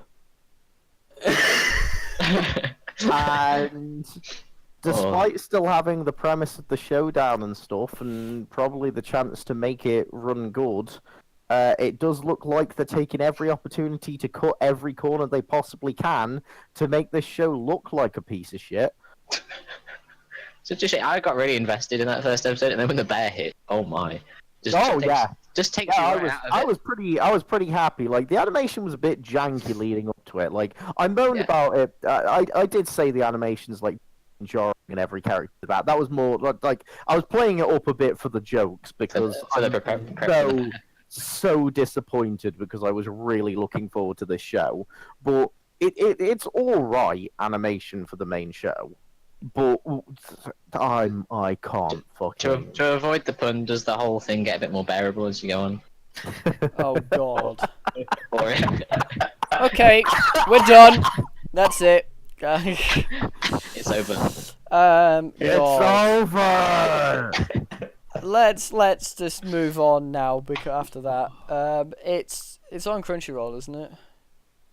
Yeah, it's on Crunchyroll. Honestly, just go. Yeah, it sounds like it's not a thing. There's so many good shows this season. Watch something else. It's probably my biggest disappointment of the season. Oh, Ben. Okay. Let's go to another action show that was disappointing at the start, but has started to pick up slightly. Impressively enough, is Persona 5 the animation. Now, I was looking forward to this a lot because I only played the game after I bugged you for about 2 months. Yeah, after he bugged me for about 2 months, you have to play this thing. And then I played it in January, and I literally binge played it in 8 days. I played 110 hours of it to finish the game in 8 days. It came out over my third year exam period, and I can tell you, it didn't have too much of an effect, but I didn't revise as much as I should. Yeah. Moderate pain. So, if anything we can say before we start talking about the show, if you haven't played the game and you have the option to do so, do it because it's very good. It's an amazing game. I'm an observer to the game. My housemate has it, and he's constantly It playing is a very good game, and also, like I said, my first playthrough was 110 hours. It is impossible to stick 110 hours worth of gameplay into a 25 episode show. It is just impossible. Well, no, but like I stand by. I'm one of the few people that thinks this. I don't know, a few people that thinks this actually, but I really like Persona 4, the animation. I've seen Persona 4 the animation, but not played the game, so I don't know. I enjoyed Persona 4 the animation a lot. But I played like Golden had extra stuff, and they didn't do any of the Golden stuff in P. I still think they did a good job of Persona 4 the animation for what they had and the amount of working hours of the game that they had to deal with. I think the thing that makes Persona 4 the animation easier for them is because if you think when Persona 4 came out, I think it was a PlayStation 2 game. Persona 4 was a PlayStation 2, then it got remastered in P4 Golden for Vita. Yeah, so the quality difference between what Persona 4 looks like and what Persona 5 looks like game-wise is huge. Yeah. So it's easier to make an anime look better when the game equivalent doesn't visually look as good, whereas Persona 5 looks great. So to trying to make an anime, and like Persona 5 is stylistically very different to Persona 4. It doesn't take a lot of effort to fucking make more than a black background outline screen and fucking like a shitty like trace tool on Photoshop. Oh no, I'm not saying all-out attack screen. I'm not saying that Persona 5 is beautiful animation by any standard. No, it's terrible in some bits. How would you say it compares to Danganronpa adapted from the game? Well, there's no fucking pink bukkake, so that's what. Yeah, so as far as the story of Persona 5 goes, do you want to take this, Ben, or do you want me to do it? It's too much to get into in full. It's the basic gist of essentially a group of people end up with these powers called personas, which are their inner strength within themselves that they can personify in the thing like a persona, which is like a superhero thing that appears behind them, kind of like a stand from JoJo. But essentially they summon to fight shadows, which are the dark inner feelings of people of the world and around them and stuff, which are also personified by weird things like Lord Mara, which is a giant green penis riding a chariot, and that is the most extravagant one and a bit of a joke within the community. But so basically, Persona 5 follows a young boy who was wrongly accused of beating up a influential person, which he was actually trying to stop some form of like assault going on between that guy and another woman, and so was wrongly accused, ended up having to move out and go to the only school which would accept him, which is in the middle of main Tokyo. He goes there, ends up making a bunch of friends at the start with some of the more delinquenty crowd because they're the only ones that will talk to him properly, because of course the rumors go round, and then slowly they come into lots of tales of corruption and deceit from other people, like teachers doing things such as sexual and physical abuse, people like art critics stealing things as well, and then all throughout this going through and stealing their hearts to correct their ways, which is essentially entering their dark, twisted minds and fighting the demonic personification themselves in there. It's a really good and cool game with interesting points and allows you to interact with many of your friends and people that you meet in the environment, building up social links, and has this great combination between a social experience of getting to hang out with people, experience a genuine sort of visual novel style conversation with all of them, and this amazing JRPG combat style as well.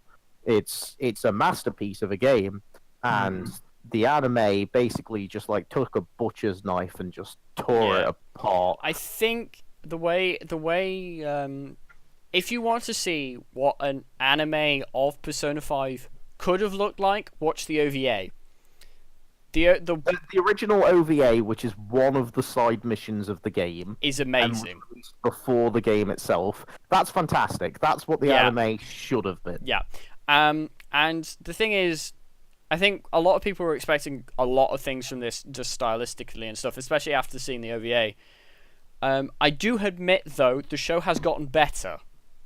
It's not I brilliant. could not attest to that. I've not seen too much bar Yeah. like clips of, say, you know, The Maid. thing is the massive issue that a lot of people have, and the glaring issue that people have with the first arc, essentially, of the anime, is when they use the all-out attack, it looks so bad compared to it the looks game awful. version. It looks Absolutely awful. awful. The thing is, probably one of the reasons why the show looks better once they get to the second arc, they don't use all-out attacks anymore. So Okay. that thing is not used. So that's one good thing. Also, the point where it got me back to saying, "Oh, I'm enjoying this again," was the episode that they did after the second arc ended, which was a purely confidant-based episode. So basically, it was an episode focusing on him talking to the people he knows and getting to know them more. And in the game, that's when you level them up and, you know, improve your relationship with people. And they've put that in the anime really well. And I enjoyed that episode a lot because it You're brought just back. saying that because Kawakami got half. Yes, an episode. because Kawakami came up in a. We got freaking Kawakami in a maid uniform. Okay, that's what I wanted. I'm sorry. It's all out now. You sound it's- so genuinely Good job, Ben. Good both job. upset and happy at the same time of having to just yell I mean, out. it was just when I "It's saw the all title. one!" It's just when I saw the title of the next episode, it was like Operation Maid Watch, and I was like, yes, finally, she's in it. But yeah, no, they're doing the confidant routes really well. The only thing that I'm worried about at the moment is we're 10 episodes in of a 25 episode show, and we've only done the first 2 essential palaces. And the next episode is confident filler as well. I don't think so. It is. I saw the preview. No, I think the next episode is whatever. It's introduction to Makoto and confident filler. Like it had the fortune teller, it had barber, it had the photographer woman. No, that was the episode that just came out. Yes, Was it? like this weekend. Yeah. I'm behind on my times. You're behind an episode. Terrible. Yes. So, Does it start the same way as the game? Because doesn't the game like kind of yes, go it through starts the same way as the game does. like a So flashback, it isn't starts in advance, and basically, essentially, the first bit of the story is him retelling the events to a prosecutor. It does the same thing. Yeah, no, I'm enjoying it now. Like, it's gotten to a level where I'm like, okay, I'm enjoying it now. I think the only reason I'm really enjoying it is because I've played the game, and it's bringing back a lot of memories of the game, and it's actually made me play the game again. Like, I'm doing my have New you? Game Plus run on the game, so The atmosphere of the game looks really cool, and like even the coffee shops, like the subway and everything. yeah, no, I'll it's a very good game. I mean, we could talk about the game forever, but this Yeah. but The animation. But yeah, no, I just don't know how they're gonna fit the rest in. Really, there's a lot left, and they're nearly halfway through the show, and there's a lot more than half the game left. Probably How about many 3/4 palaces of is it. there? How many palaces is there in the game to get through? You said there was palaces in people's minds. Yeah, it's like 8. Okay. Is it 8? Or is it 8 or 7?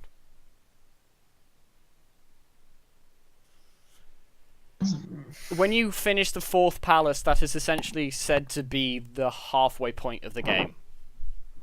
Okay. I can't remember how much is after that.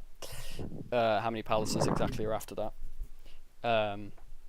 But yeah. I've heard I've heard they're famed to not, almost not know how long. So maybe it's best. Yeah.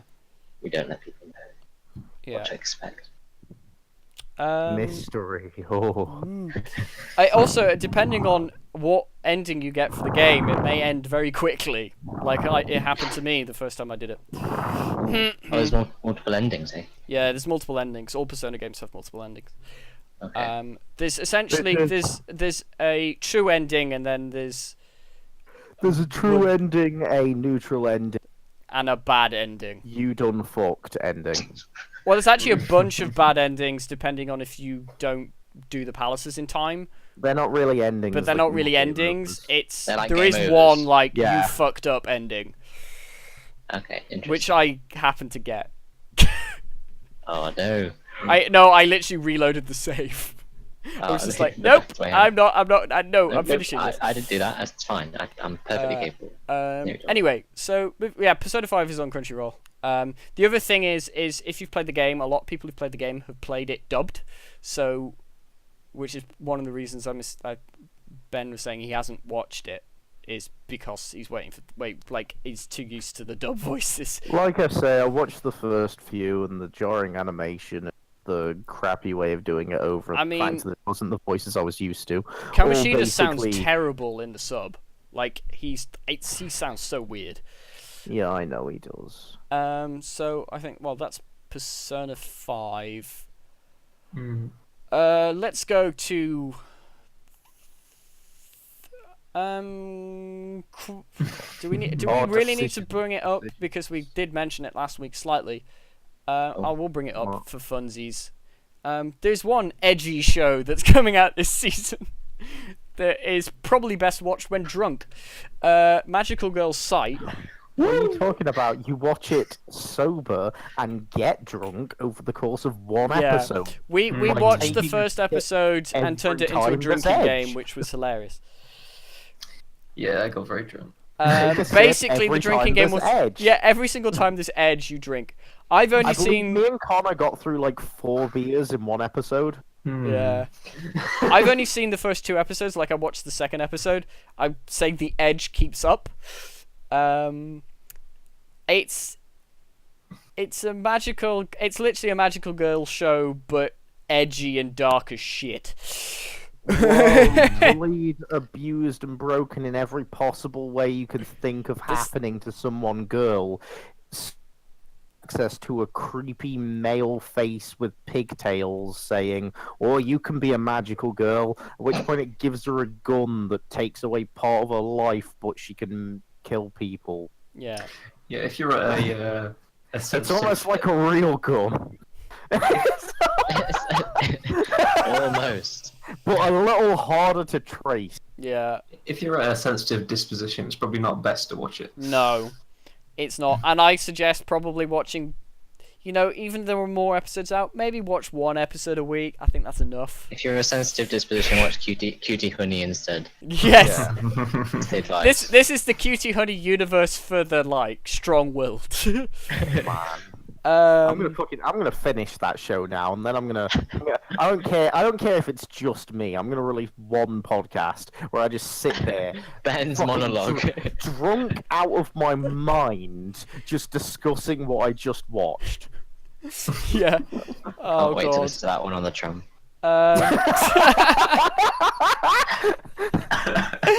Oh god. Yeah. So Magical Girl Sight is available on Amazon. Not Crunchyroll this time. It's Amazon. So next, another quick one we can just get through. It's an OVA series where 1 episode comes out every so often. It's a short. We have to discuss Fate at least once in every podcast, and that's today's menu for the Emirs family. It's Fate does cooking. It's good stuff. It's a good cooking show. It's a really good cooking show with funny bits thrown in. All of the servants from Fate Stay Night are essentially all alive and just living their own lives, going throughout the world as if nothing had ever happened, but also as if everything had happened because there's also the same tension and jokes made around it. Like they reference things that happened but they're all still here and none of them are like dead or anything or whatever. And you essentially get people coming round to Shiro Emnia's house. What he, with assistance of them sometimes, cook delicious-looking meals. With occasionally assistance with Rin in a ponytail. Rin in the... You don't need to tell me about that. I think about it every day. Every night. So do I, Ben. So do I. It's my favourite part of the opening. I look forward to it every single week. As Food Wars dies, fate As rises. Food Wars dies, fate rises. It's nothing And like Food Wars. We can all be finally happy that Lancer has taken up his true aim in fishing and then selling the fish on a random makeshift market. Yup. I know it's not anything like Food Wars, Alastair, but the food is involved. Yeah, no, That's all that it does teach you about cooking. Like if you follow it, it does recipe following and like. You too can follow these steps to become, you know. Is there much baking? Is there baking? I don't think there's been baking yet. There's only been like 6 episodes spread across like half wouldn't a that be year. baking with the Emmys? Yes. Shh, Ben. Right, I'm trying to make it wholesome, even more wholesome with baking. Oh, you're right. Everything is more wholesome with baking. Yeah, you can't just. That's just right. Cook. You're right. Everything's much more wholesome than with baking. That's why there was that Senran Kagura baking game that came out.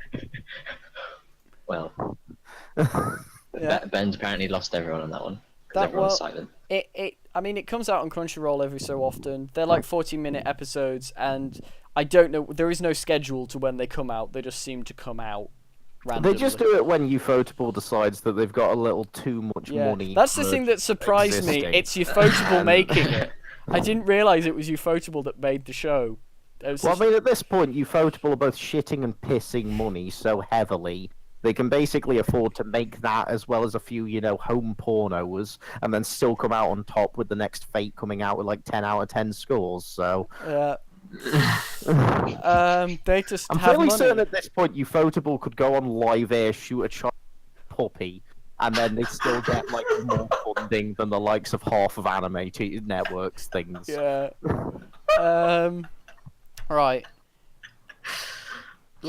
I'm gonna skip that show. I don't think there's any point in talking about it. Let's go with like probably the two biggest shows of this season that constantly get the highest scores every single week.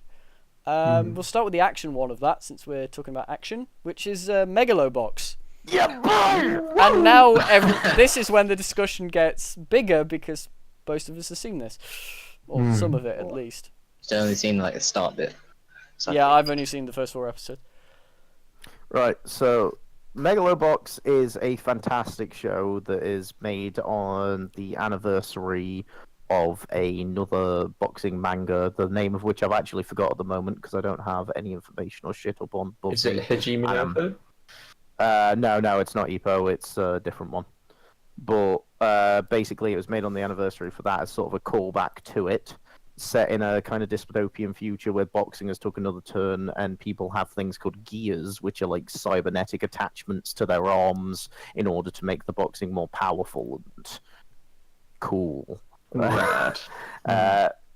There's a guy who is essentially paid to throw fights despite the fact that he genuinely loves the form of boxing and wants to carry on and be good at it, but he's just a no-name with no license or anything and not even a passport to the city he lives in. So he can never make anything of himself. Essentially just decides he's fed up of that and wants to genuinely fight and beat the champion. So sets out to do so, and his gear happens to break partway through, so he decides, you know what, fuck it, I'll do proper boxing. And as someone that likes proper boxing quite a lot, I sit there getting giddy every episode when he's fighting guys with heavily armored boxing arms, and he's just there doing normal boxing with nothing. Yeah, boy! Beautiful. So my controversial opinion to this show is, I That understand it's why a lot. fantastic and everyone loves it and no one could ever say an ill word there's about nothing- it. Well, the I thing agree, is, Ben, I agree, there Ben. is one. Leave any room for any sadness, any anger, any frustration with this beautiful masterpiece. The only reason I don't enjoy it as much is I don't like boxing. It's just become talk over Alastair, so he can't Yeah, get just opinion. just tone him out. Ah!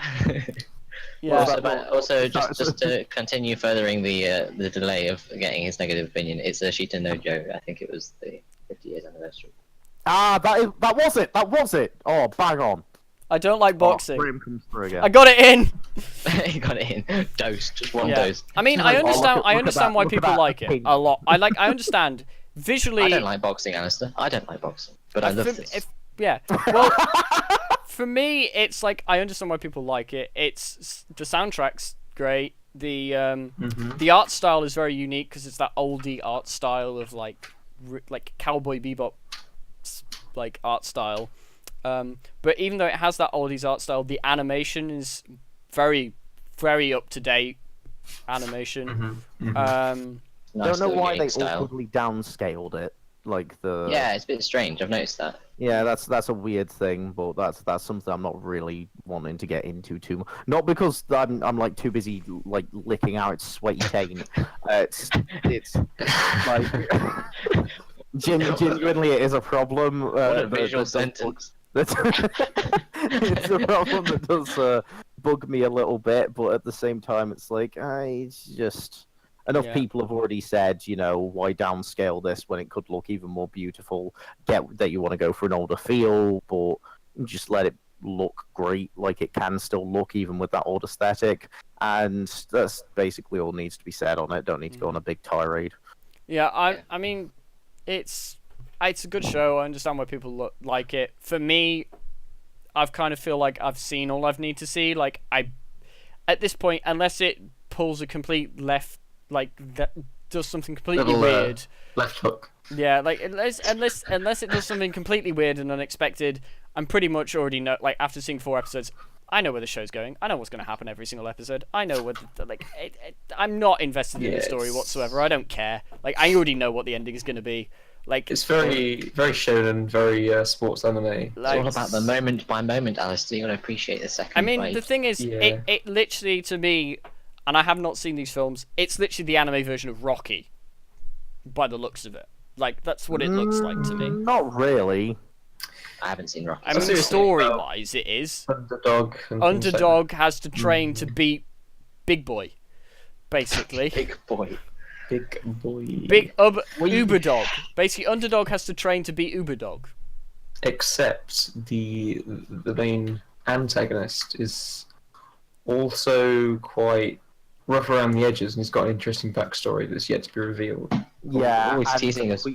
We also keep getting like fights with the antagonist, not just the protagonist's boxing matches as well. Okay, that's a bit more interesting. But still, it's. I mean, it just goes back to the boxing thing. To me, it does nothing for me. Like. I'm not saying it's a bad show. It just doesn't do anything for me. Just less half-naked men, more half-naked women. I'd rather watch girls fight with swords than Yeah. sweaty men box each other to death. Dude, Mike Tyson bit a guy's ear off and pushed his wife down the stairs so that you could watch boxing for entertainment. Are you going to let that go for Alastair? Probably. Yeah. Anyway, Megalobox is available on Crunchyroll. Swiftly on. Megalobox is available on Crunchyroll. I mean, what can you argue with the masses? Loads of people love it. It keeps getting like 10 out of 10 ratings every episode. So check it out. Basically, a good feel good dose each week. You will probably enjoy it too if you have not seen it. The next show that keeps basically these two shows seem to be fighting for the top spot every single week for the best episode of the week. And this one, completely different show because it's slice of life comedy, is Hinamatsuri. This is the show that I wouldn't let Ben put as his number one on the last podcast because my excuse was the show hasn't finished and he's only seen 6 episodes of it. So now there are more episodes, but still it hasn't finished, so you can't put it up there yet. Oh, he's banned for his neglect. He can put it up as soon as the show finishes. He can put it up, but or at least he catches up. That's No, this is a wonderful comedy show with some really heartfelt moments in it. It's There are moments that make you sadder and more emotional than you could ever expect from a show that genuinely has you crying with laughter at one moment over a girl being spun round and accidentally having her foot hit a wall and it gets broken. No, it's literally it's the show of extremes. It's Yeah. probably one of the episodes in the show is both the funniest episode of the show and also the saddest episode You're of the show. so correct. I forget that I forget that the moment where they visit his family, same as that one. Yeah, I forget that that's the split. Oh. it's literally the one half of the episode is the funniest thing you've ever seen, and the second half of the episode is the saddest thing you've ever seen. It's just, I don't know how they're doing it, and I don't know how they keep doing it. Like I don't know how they're keeping this up. You know how they're keeping it up? Because it's a fucking damn good show. Yeah. It's It's very good. It's the hope- best slice of life show so far this year. I just hope that they animate the arc where Hitomi goes to military camp. Oh god. Oh my. Is that an actual thing? Oh, it's glorious. She's Oh. supposed to be sent to English camp, and she gets sent to a boot camp, like a military boot camp. But her instructor's English, so she learns English through that. So whenever she's speaking English, it's like, "Oh, sure thing, you worthless piece of shit. What would you like with that?" That's golden. Oh, that's The- golden. the con- Please tell the me they get to that. The concept is so golden. Oh my. How Oh, can you? man. Oh, beautiful. I mean, to be honest, there isn't much we can say about this. Apart from referencing beautiful moments. It just say go watch it. If you have not seen this yet, what are you doing? Go watch it. Go watch, Yeah. Mob Lolly 100.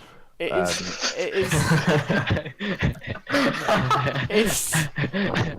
I mean, That works. we don't need to even. We shouldn't really even explain the plot for this. Just go. Just go watch All this. you need is oddly light-hearted Yakuza guy who is obsessed with fucking vases. Wait, has- fucking vases or fucking vases? Oh, both. Has a lolly with psychic powers dropped on his head in a metal egg, and he proceeds to essentially adopt her as a daughter, and hijinks ensue. And it's fucking hilarious and beautiful, and one of the greatest things to ever exist in this world. but also there's actually 4 main characters. There is 4 main Just kind of characters, which is easy to get. Yeah. Nita the Yakuza, and then Yeah, 3 it's of the girls. 4. Yeah, there's like 4 girls that Well, the fourth doesn't really turn up until about episode 9. She's got more to do in the manga, but you know, that's always going to be the case with most shows that are adapted from things. You can always just pull that out your Well, arse. that was the thing with episode Throwaway 9 comment right there. that I liked is they introduced a new character who'd never seen before, and she carried the first half of the episode really Oh yeah, well. she carried an entire half of an episode on her own with literally 0 other cast. Yeah, Wow. and she was completely new. Like, we knew nothing about her. It was and the story still flowed. Like no one was. I don't think people were disappointed by that. no, Like that. No. at all. No, it's a That's- very good show. The thing is, I feel like we've kind of hit the high point. Now everything's going to go down. So Hinamatsuri is on Crunchyroll. There's also a dub for it on Funimation. I saw 2 of the episodes of the dub.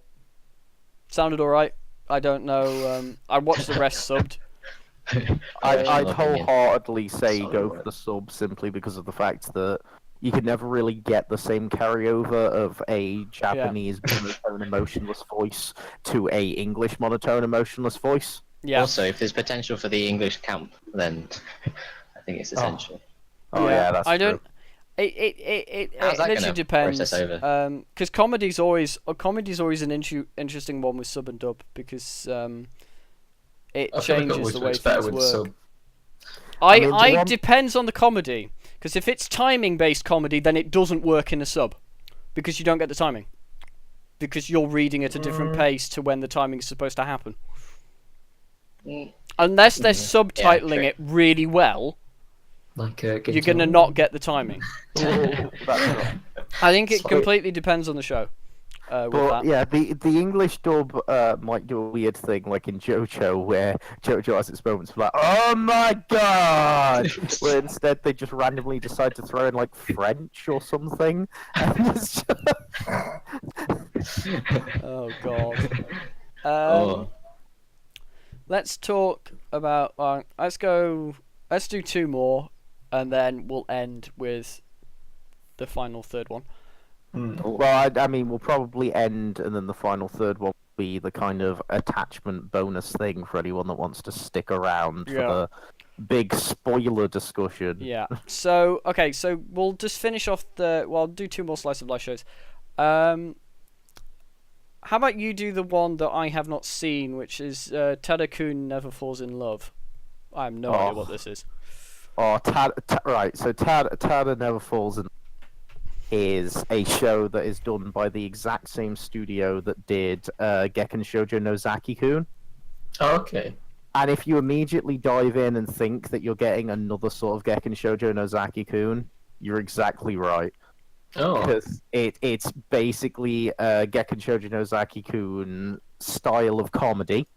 And style of sort of characterization and stuff you're getting. Slightly more emphasis on the little romance subplots that go on within it and things like that. So you get a lot more characterization necessarily than you did in that. But still, the absolutely hilarious interactions and moments between the characters and the things going on in it. Essentially, it's set around... it's set in Japan, like most anime is, and was a pointless comment for me to even make, where a young boy called Tada is wants to go into photography, and so he's out doing some taking some pictures and stuff, and he's trying to take a picture of a cherry blossom tree, and this blonde foreign girl keeps getting in the way. Then she asks him to take her picture in front of it, and does this awkward pose, and then he keeps bumping into her at these awkward moments, then eventually ends up bringing her back to a coffee shop because it's raining that his grandparents own, and then you get introduced to most of the main cast throughout, like little misadventures going on throughout. But there's essentially Tada-kun, who wants to become a photographer. He's your classic sort of Nozaki-kun, straight-faced, no-nonsense, no bullshit guy that just says what he thinks and doesn't really understand half of the shit. But he just plays everything so straight-laced that it's beautiful. There's the greatest character who actually genuinely has an entire episode dedicated to his inner thoughts, which is the fat cat called Nyanko Big. There's the blonde foreign girl called Teresa, who is essentially over from the city of Lausenburg, and she is the country, sorry, of Lausenburg, and she is obsessed with the Rainbow Shogun TV show, which shows the Rainbow Shogun, who is this amazing samurai man, bring peace and justice to Japan. And for some reason asks everyone he's about to kill, name one color of the rainbow, and then they name a color, and he immediately goes, no, the color of rainbow is rainbow, now you must die, and kills them. And then ends with a weird fan pose going, make your heart a rainbow. But she comes over and she's obsessed with all these little intricacies in Japanese culture and is a little bit of an airhead, but she's sort of just this adorable, innocent girl that's taken aback by all these little things and just wants to get involved with all these people. And then she has a overbearing bodyguard called Alec, who is a girl, by the way, and she is kind of aggressive and super protective and just wants her to get on and live her life, but has a super soft spot for Teresa. So whenever she's like, oh no, please can we do this, she'll just immediately just go like, okay, yeah, sure, and give up instantly. And then there's Tada-kun's childhood friend, who's the most egotistical person ever and thinks he's like God's gift to anything, the most beautiful man ever. And all of them bond over photography, and this guy's photography subject is himself, and he just constantly takes pictures of himself posing. But he gets his ass kicked by Alec all the time because she's like, fuck off, you creepy idiot. Selfie master. But yeah, then you've got like it's such a great cast of characters, and you've also got Pen-kun, who is the head of the photography club, who is the standard. I wear my glasses and will push them up in the cool, glistening fashion, and give big, inspiring speeches. But all of his big, inspiring speeches are about how the female body is a masterpiece, and how when we were young, our mothers would hold us close and tight, and we would find comfort and relaxation in those breasts and find that we were comfortable and happy there. And so why do we not show them the same appreciation now? Why don't we show our mothers the same appreciation? Is that what he's getting at? Or the women? But he's the only thing that has a... I had this image of him holding his mother up to his there is nipple. There is genuinely zero fans. Like there's no fan service in the show whatsoever. It's just this one character that has this sort of obsession with one grabber model, but it works so well, and it doesn't overbear or make the show creepy in any way. And the moments are just hilarious and heartwarming as you see like the relationships develop between all of these characters, and at like genuinely like breakout laughing moments that go on with the group, such as like when you get the episode where you get the cats in a monologue, he genuinely sits there and takes credit for this guy's entire good life for himself, saying, "Of course, I've looked after you your entire life. It was all me." Then proceeds to smell fish, try and jump over a balcony, and fall down 2 stories. And it's just genuinely, it's really cute, and it makes me smile every time. And you can say it's the same recycled romance formula that you. There's a difference in the fact that the girl falls in love with the guy and the guy is genuinely this straight-laced, no-nonsense thing, like Nozaki-kun-esque in that he's oblivious and doesn't really pick up on it. But there's a lot more emphasis on this and more of the characterization between the side characters and things going on there and stuff as well. And it's just... It's really funny and interesting and doesn't cease to make you smile. I know I'm talking a lot about it, and that's because I know no one else will have seen a single thing about it. Well, you're not wrong on that one. I genuinely think it's a really, really, like, you should go watch this show. Because it's good shit. If you have seen Gekkan Shoujo Nozaki-kun and you laughed at a single part of it, you should watch this. I will probably... This is something I'll probably check out over summer, considering...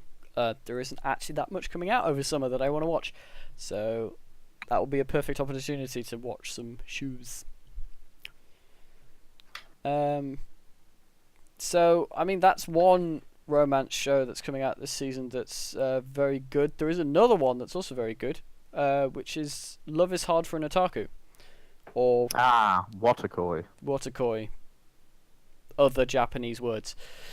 Watakoi is a very fun and funny show that I saw before Tada, and I watched that, and that made me laugh out loud. Yeah, genuinely, the slice of life and sort of romance things this season have been astounding, to say it's normally the section that gets the trash of the season. Yeah. But I mean, yeah, there was some good slice of life last year. Yeah, as well. yeah. But this year, this season in particular, is smashing it out. Like, to be honest, I think spring is starting to become my favorite season of anime. Like every single year, it seems spring is where the best stuff comes out. Like, I don't know why, but it just seems to constantly be spring where all the good stuff is. But yeah, Watakoi is really, once again, very funny, very good show, and genuinely also gave me some Gekkan Shoujo Nozaki vibes as well. Like, only a little bit of it in that. And then I watched the first few episodes of that, and then watched Tad Never Falls in Love. And that's when I was suddenly like, holy shit, this is so much like this. Realized it was made by the same studio, and then was just like, oh shit. And genuinely, I would compare the two quite similar, but Tada, I would honestly say, in my opinion at the very least, does surpass it in every field. That's impressive because Waterkoi is good. Oh, it's very good. It's a very good show. Like I say, I really enjoy it, and it does make me laugh quite a bit. But which I know I'm saying a lot, but genuinely, there aren't that many shows that will make me. That aren't just shit. That will, and I'm laughing at it because of how shit they are. Requires a certain threshold. The Ben threshold is a scientific value. It is a scientific value. You should know. There are three shows. There are good shows. There are shit shows that I watch because they're so shit they're good, and the shows that I just watch because I'm drunk. And then in all the shit shows probably make it into that. I'm guessing. They kind of is like a little overlap. Oh yeah, eventually. The Venn diagram. Eventually, they all overlap into the drunk one. Let's be honest. The Venn diagram. The Ben diagram. Oh no. Oh. So, yeah, plot wise, yeah,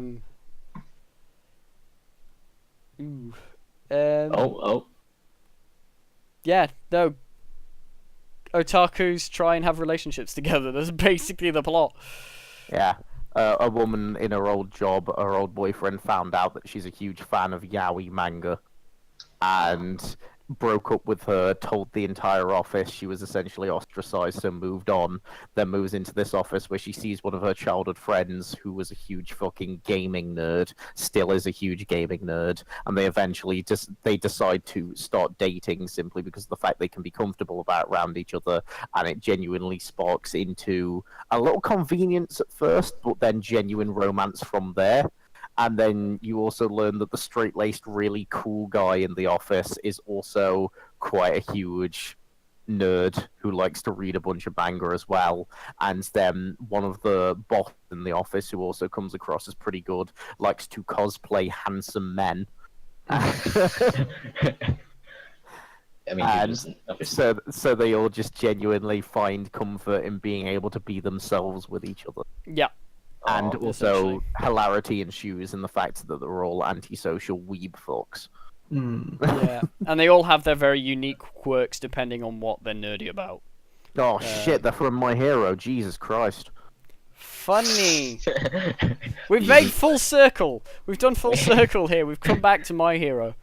So yeah, Love is Hard for Otaku is on Amazon. Yep. Was that the final two? I think that covers everything apart from the very big, probably the biggest show for memes this season that's still left, which we're going to... How should we do this? Because, the show I'm talking about is Darling in the Franxx. Darling in the Thought. Oh, no. Or Darling in the Thought, or Darling in the Memes, or like literally... Attack on Klaxosaur. Yeah, literally, it has very many titles. So that's the thing we're going to talk about. Should we just do a quick thing of it without spoilers?